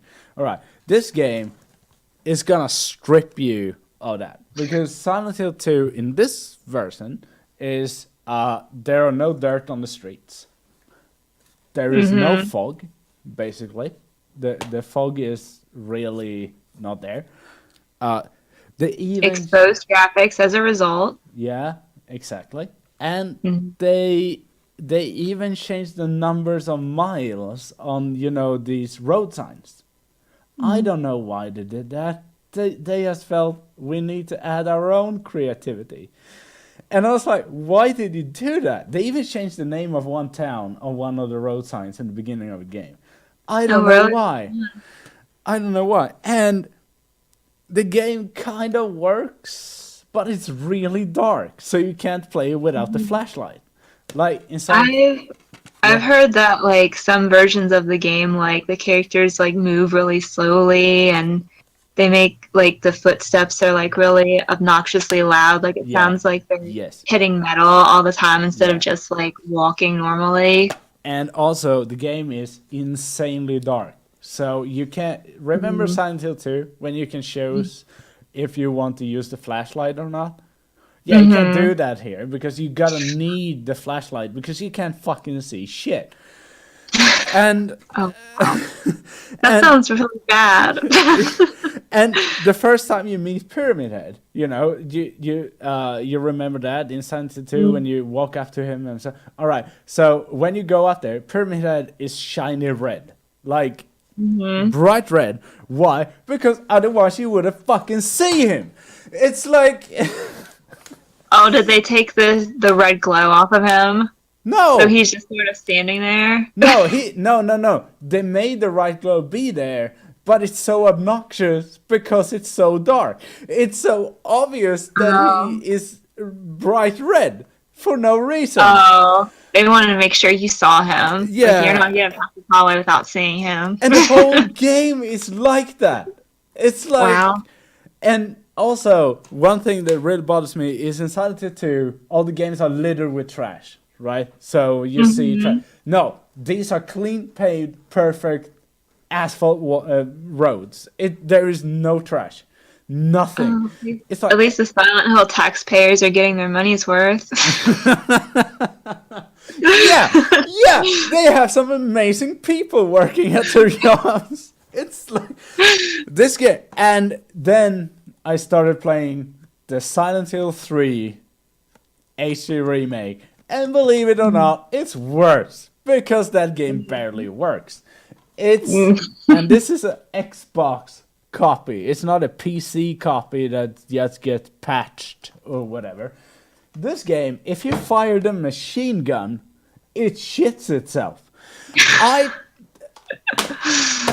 do you in Silent Hill 3 when you do that Leo boss, with a medallion and Oh, Leonard, yeah, Leonard. Yeah. Leonard, yeah. And you get before that you get the submachine gun, right? Hmm. So I was just fucking around, and I just fired it into the wall, and it went, and then the whole game went into slow motion, Oh, and it wow. went on for 15 minutes before it just froze. And I'm like, what Wow. the fuck? Because that is the weapon you're supposed to use during that boss fight. It's like they give you that weapon so you can, easily cop out. No, if you use that weapon, you fuck up the game. Great. Oh my God. That's so horrible. I was thinking recently, I I have opinions about the Silent Hill HD collection, but they're not, I mean, they're informed opinions, but they're not, I get them from looking at other people's playthroughs of them and Yeah. reading about the HD collection. So I was thinking, well, Silent Hill HD collection has gone down a lot in price, which it kind of did immediately as soon as it was released anyway. You But I know was kind you of know that thinking they about buying issue a copy of it to just try it myself. But now I'm thinking maybe I should just save my money. you know what? I think you should buy it just to have it because you're gonna wanna show this at some part of history. It's like I own it on release, and I got with it when I bought it at GameStop. They also gave me a note that said if you want to return the game, you get another Konami game. And I was like, why would I want to return the game? And now I know, but I didn't use Yeah, that. they were doing that for like I think just the Xbox version Yeah, because there were so many complaints about it. And apparently, for a while, Amazon pulled the game and they were examining it to see if there was any defects in it, and it was a messy time for Silent Hill. it's it's such a good cover art, which you will see it in the when you if you watch the YouTube version. It's a good cover art. It's Silent Hill Mhm. 2, one of the Silent Hill 2's cover arts on it. But then I realized, why is it called a collection? It doesn't have Silent Hill 1. It only has Mhm. Silent Hill 2 and 3. It Oh, doesn't it have doesn't Silent even. Hill 4 either. And it's Yeah, like, or Origins. or Origin. It's like, what kind of collection is this? But that are thoughts that came in, It's the after you cream of the played it. crop. Yeah. Yeah, exactly. It's like, I didn't think of that before I played the game and realized, what the fuck did I just buy? And they even have new voices in this game Hmm. because they didn't want to pay their original voices again. And That's then the story. and then a court decided, yeah, you can't do that. So they added the original voices as well. So now we have both in this collection. And Well, I think you only have the originals for the second game, not the yeah, third no, one, not the because I third. don't think they were able to get Heather Morrison more not Morrison Heather Morris's permission to use her voice. Yeah, they couldn't get that. So they couldn't get she dodged the bullet. Like, she doesn't want her name on this. And Silent Hill 2 was, when they released this, that was a drawn out court thing. Because the Mhm. voice actor for James was like, no, you can't just erase me. What are you doing? I'm part of this work. So, yeah. Mhm. So this is what I'm holding up right now on stream. It's a piece of fucking shitstorm. This is the worst piece of shit video game history of all time because I can make a worse game than this, but I can make as much money out of it. It's it's like, and Konami was like, "Oh, sorry, we fucked up." Yeah, you fucked up. You fucked up like 30 million copies. It's like it's ridiculous. And I hope that Konami one day just, you know what, we make a legit remake. Us- All do you think they would do that?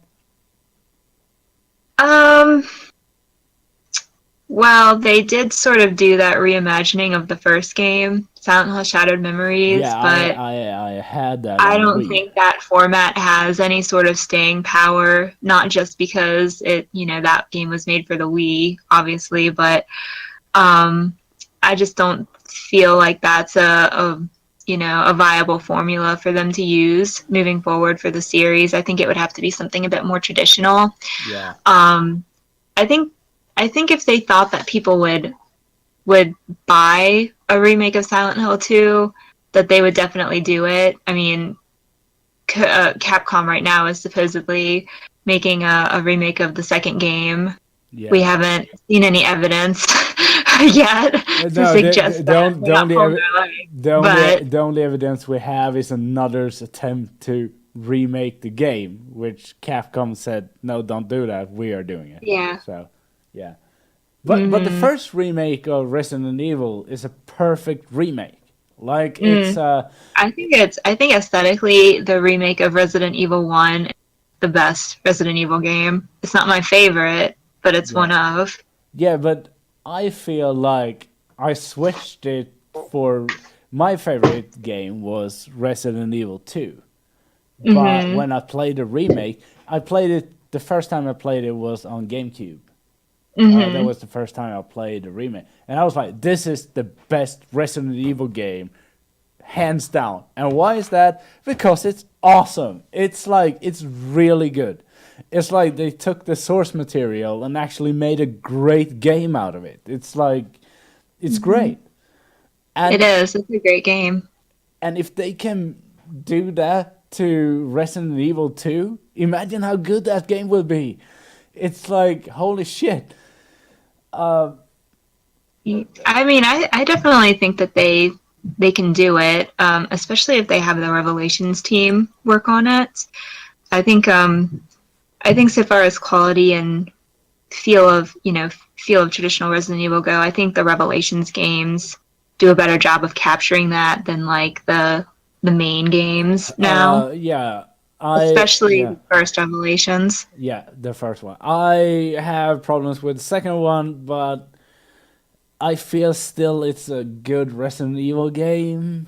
Mm-hmm. Like Yeah, I it's feel the same way. I didn't like they doing episodes, and Yeah.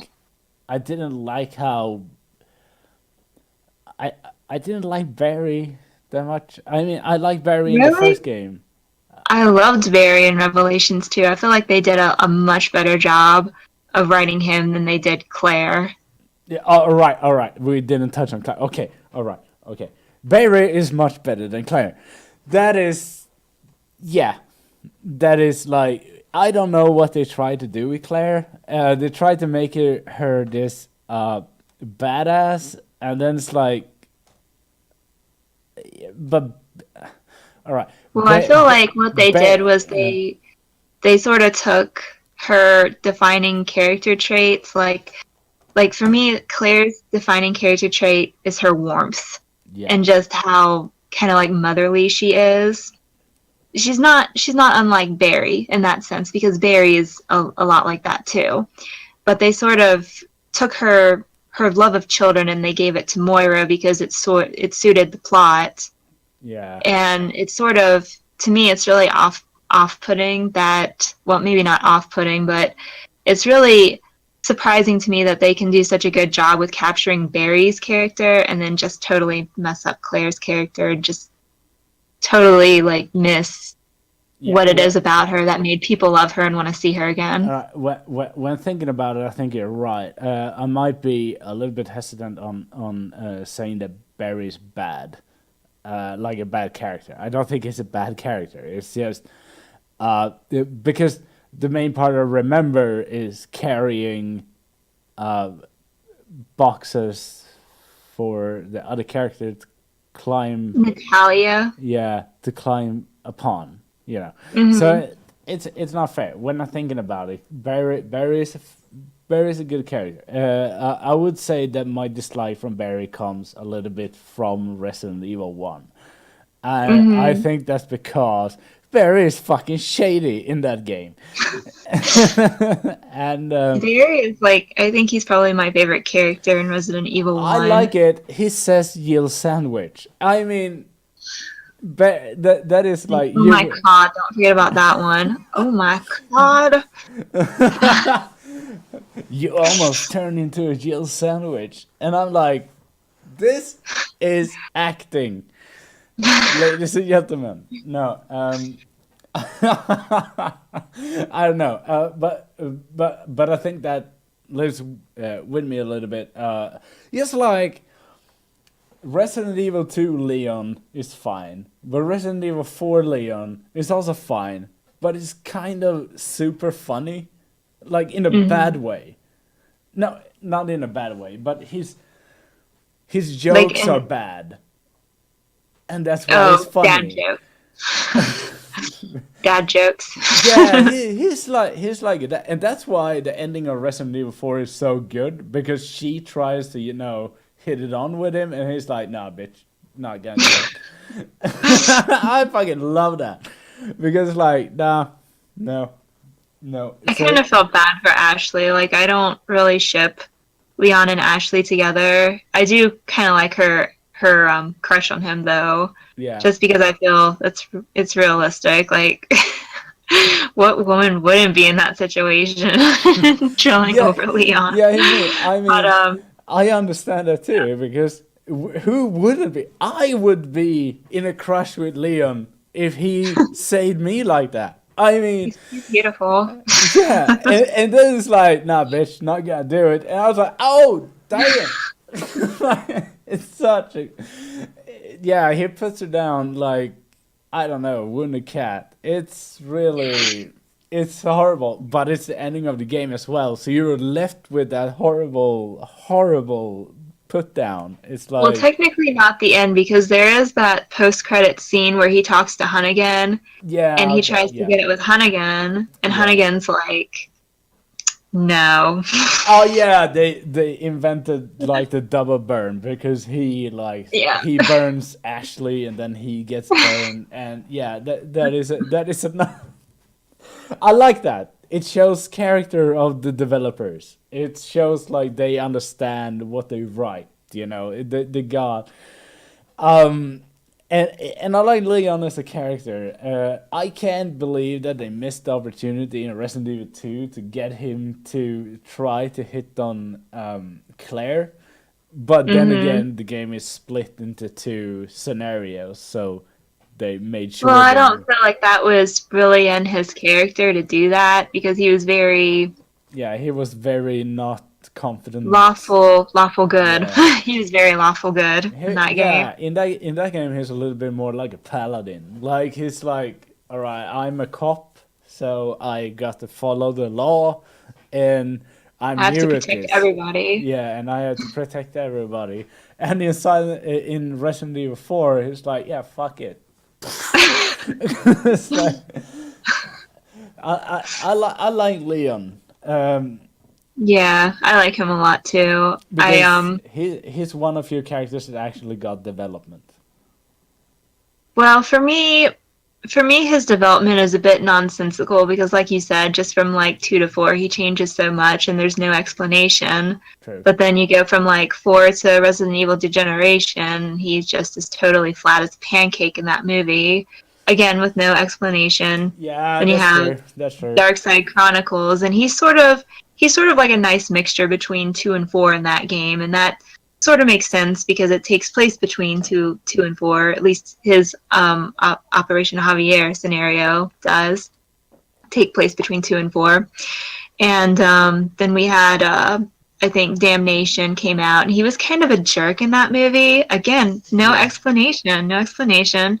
And then you get to Resident Evil 6, and in six in 6 I feel like he's truly followed up on Resident Evil 2. Like I feel like whenever I think of Leon, I think of Resident Evil 2 and Resident Evil 6 Leon because I feel like 6 is the logical way he would have developed Yeah, versus all these other different incarnations of him. And then you have Resident Evil Vendetta, and he's back to being the jerk that he was in Damnation. all right. So I'm not saying that you're wrong. Right. So Hmm. I actually agree with you. Uh, Hmm. I just happen to like Resident Evil 4 Leon because his jokes are so bad. It hurts me Your while I'm right hand laughing. comes off. Yeah, but the whole scenario in Resident Evil 4 hurts me. Like the antagonist, that little baby Napoleon. Uh, Oh, Ramon Salazar. yeah. Oh God. It's like it kind of fits. You know, I Hmm. understand why they did it. I don't understand maybe why they used Leon, but they could have used any Hmm. other. You know, but the jokes are so bad that it's like Barry it's should have been in Resident Evil 4, not yeah, Leon. yeah. I think that Barry should be because Barry cracked the Yield sandwich one, so he should Hmm. have been the one cracking these jokes. Like he should have been there, like not Leon necessarily. I But just got a vision of like Ashley hitting on Barry, and it's just the most awkward thing ever. no, no. Okay, all right. Maybe Leon was the right choice. Maybe we should rewrite that scene. It's like what the fuck. No, no, no, no, no, no, no. But Barry, I like Barry, even though he's shady in Resident Evil 1, Hmm. because he is, and I But like his it. family was threatened. Yeah, that's true. Chris Redfield, I like how he like went from a normal guy to anabolic steroids muscle man in like 3 games and then just went back. It's like, how do you do that?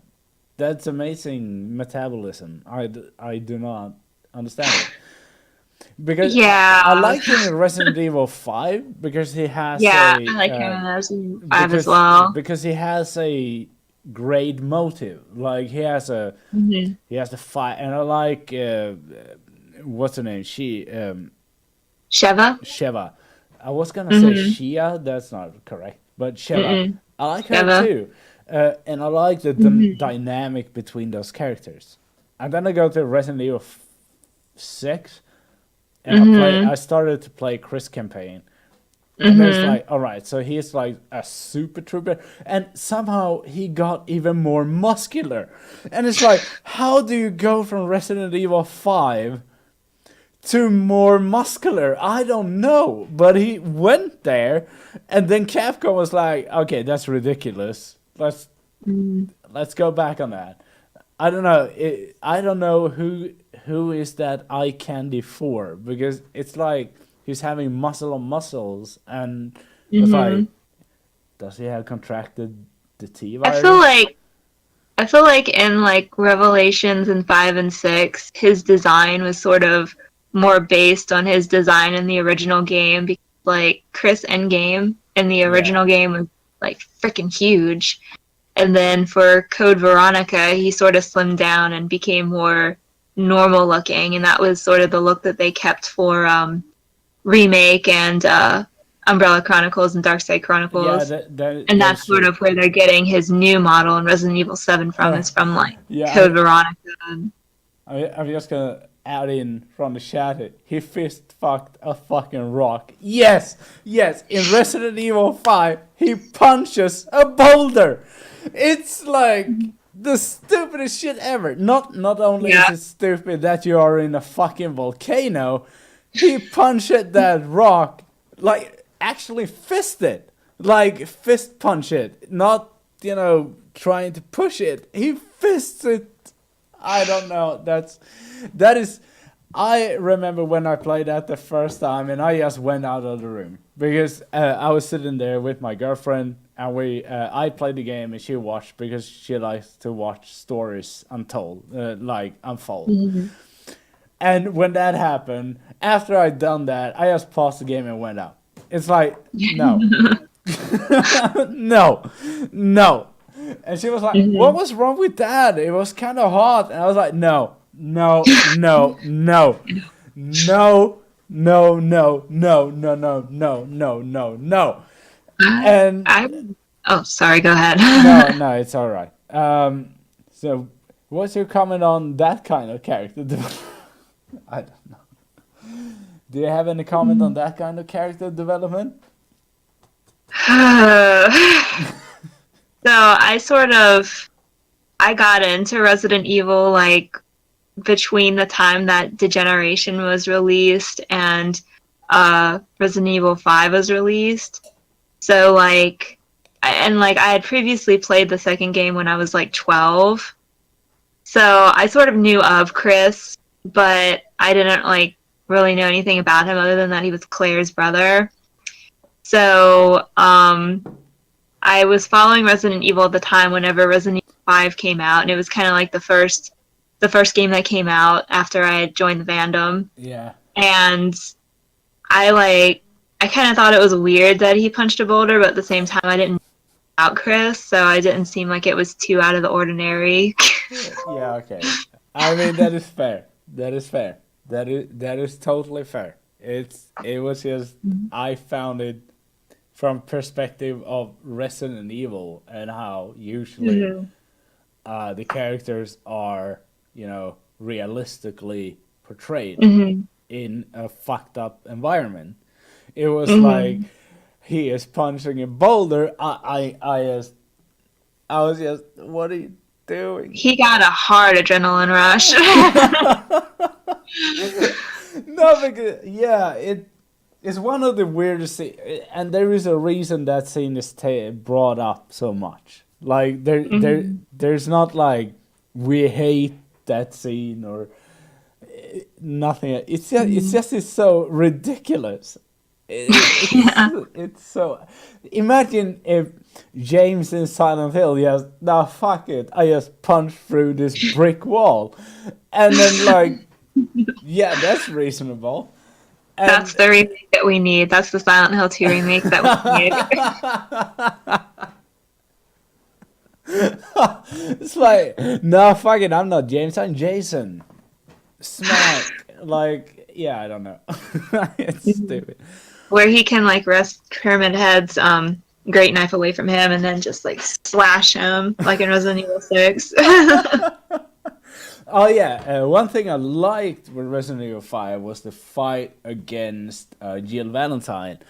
What I didn't like with the fight in Resident Evil 5 with Jill Valentine was why the fuck is she blonde?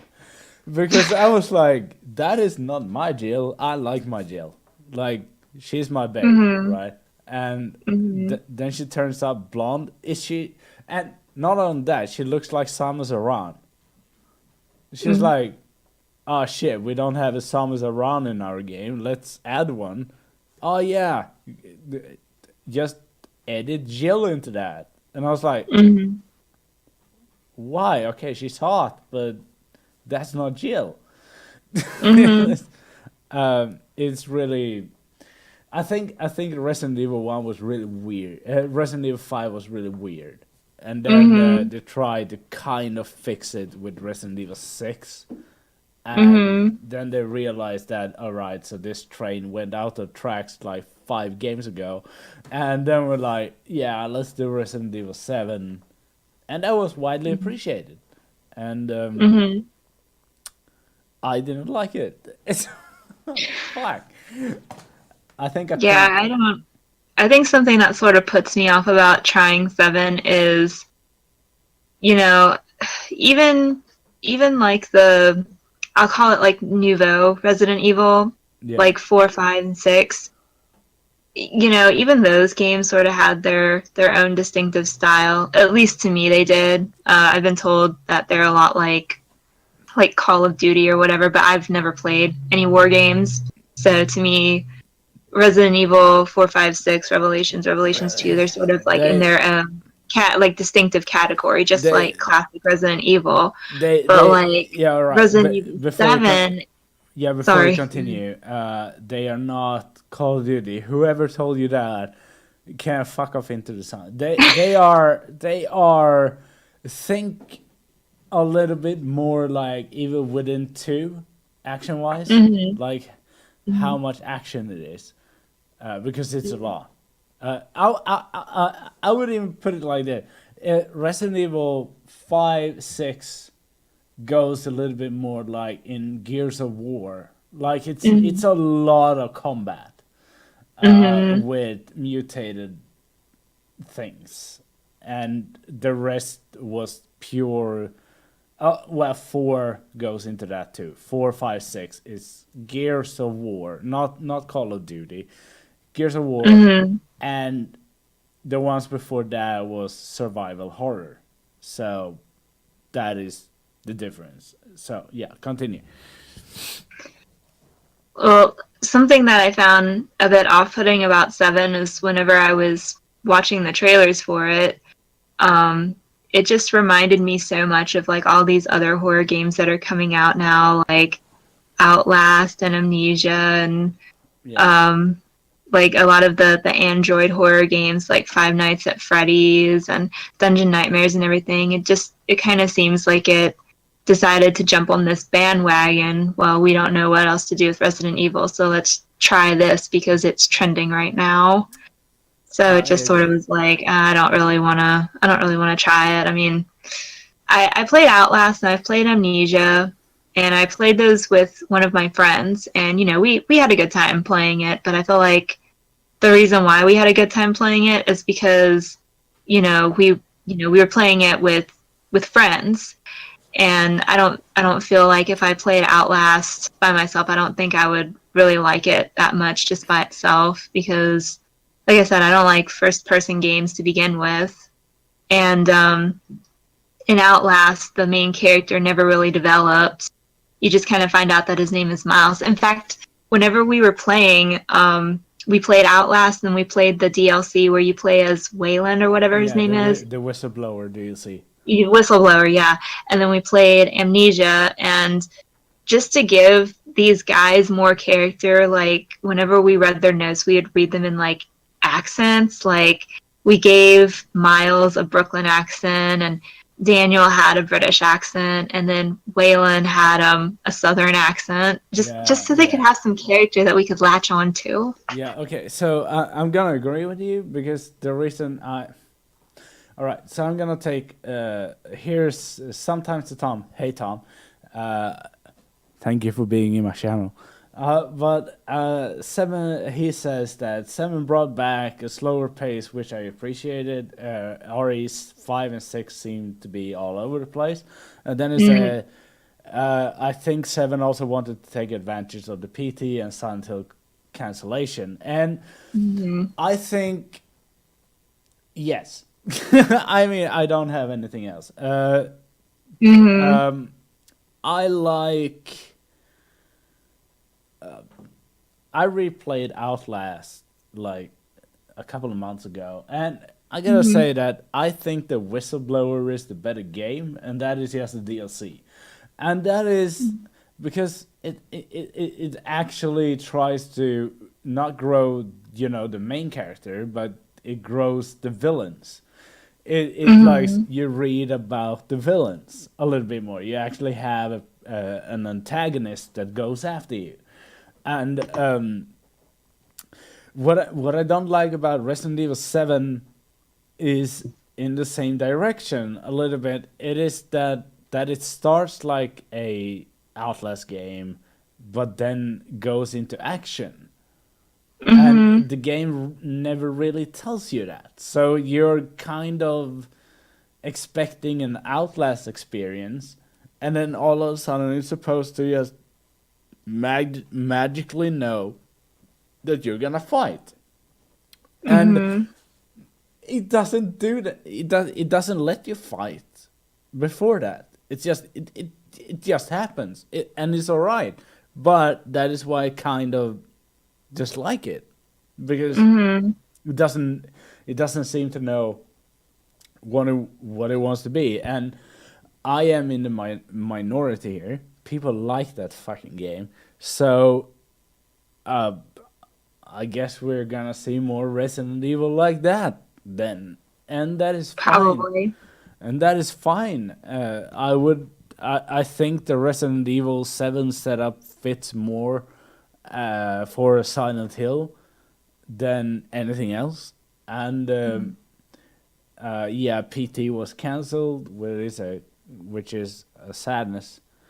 But I would say that RE5 at least has a coherent story, but RE6 is just, I don't know. Yeah, for a game that has 4 different scenarios, it doesn't really have an epic story that would match. I'm a It's little really bit. on the scale of Yeah. having 4 scenarios plus a couple of the characters I just don't really like in Resident Evil 6. Generally up until 6, I've generally liked most of the characters that have been introduced. I even liked Ashley, for what she was.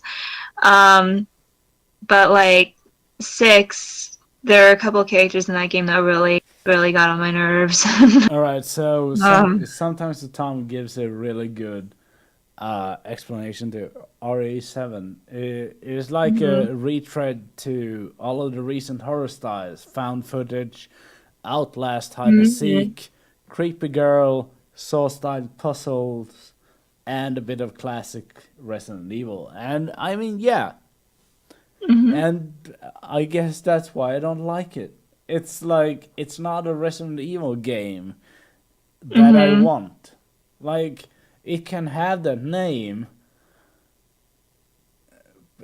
but it doesn't automatically make me like it.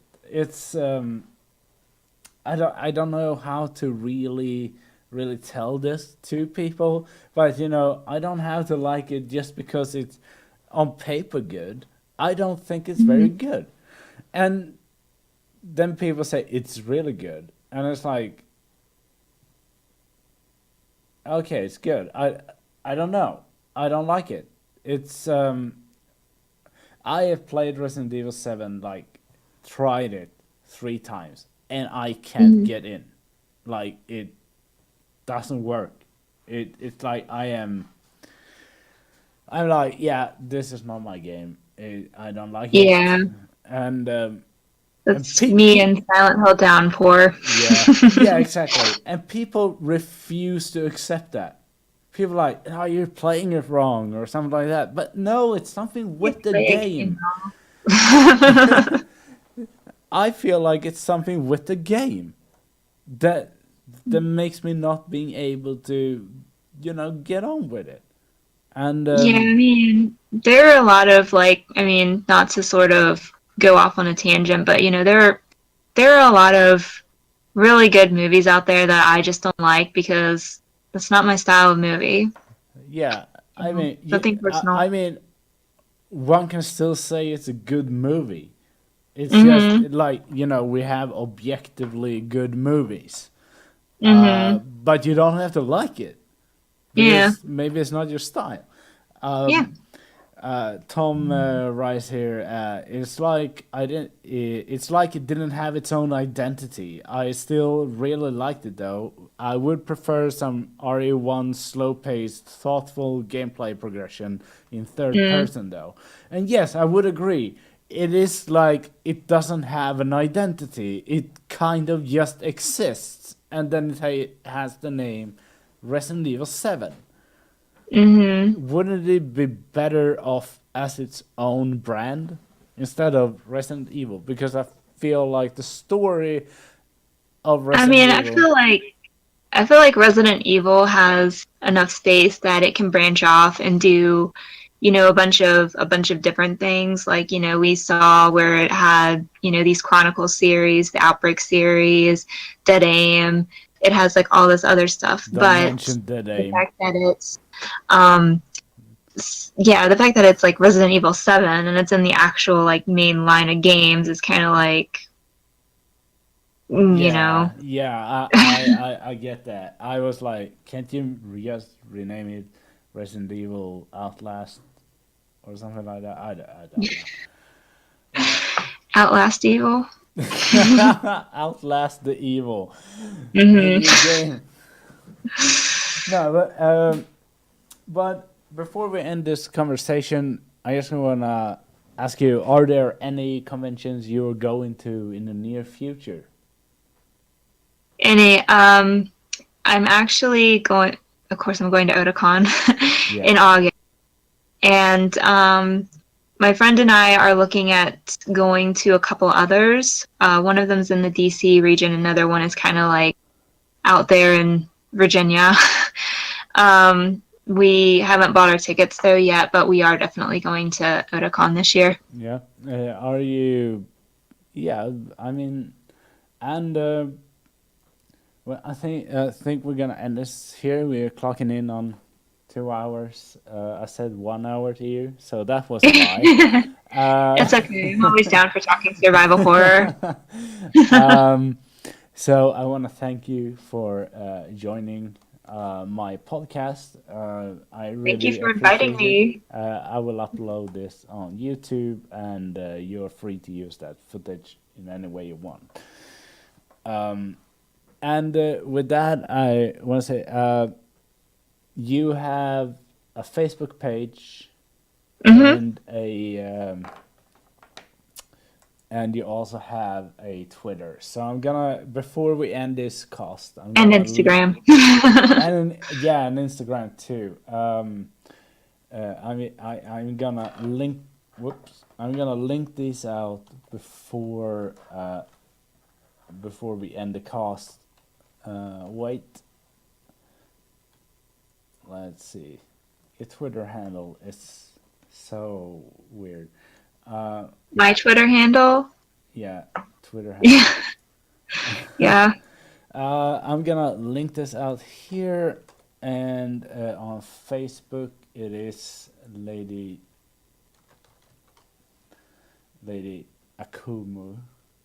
I think. Yeah, it's just LadyAkumu. Yeah, there we got it. So I found it. We're gonna link that in chat too. And you have an Instagram. What is that? It's also LadyAkumu. So it's Instagram.com.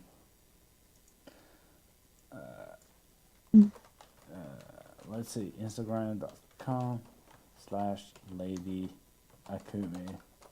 Let's see if I can find it. No, I couldn't. Wait, what? Yeah, I misspelled lady. No, I misspelled lady. It's me. Wait, can you find me a link? Yeah, he found it. Vlamancy is a king. Not only did he do our Yeah, images, he found it. All right, so good job. so I want to thank you for coming on the podcast. I really appreciate that. I have had a really fun talk with you. I really think. Thank you. I enjoyed the conversation as well. Thank you Yeah. for inviting me. So this will be uploaded on YouTube, and I will edit it a little bit, but I will contact you about that. And I hope you have a nice Saturday. Thank you. You too. Yeah. Have a Bye. happy evening. Bye. Bye. All right. So, well, that is that. And thank you everyone for joining our podcast. It will be uploaded soon. This is a lovely lady, so follow her everywhere. And I really like doing this kind of stuff. It's perfect. So I will see you guys around. You are awesome. See you next time, bitches.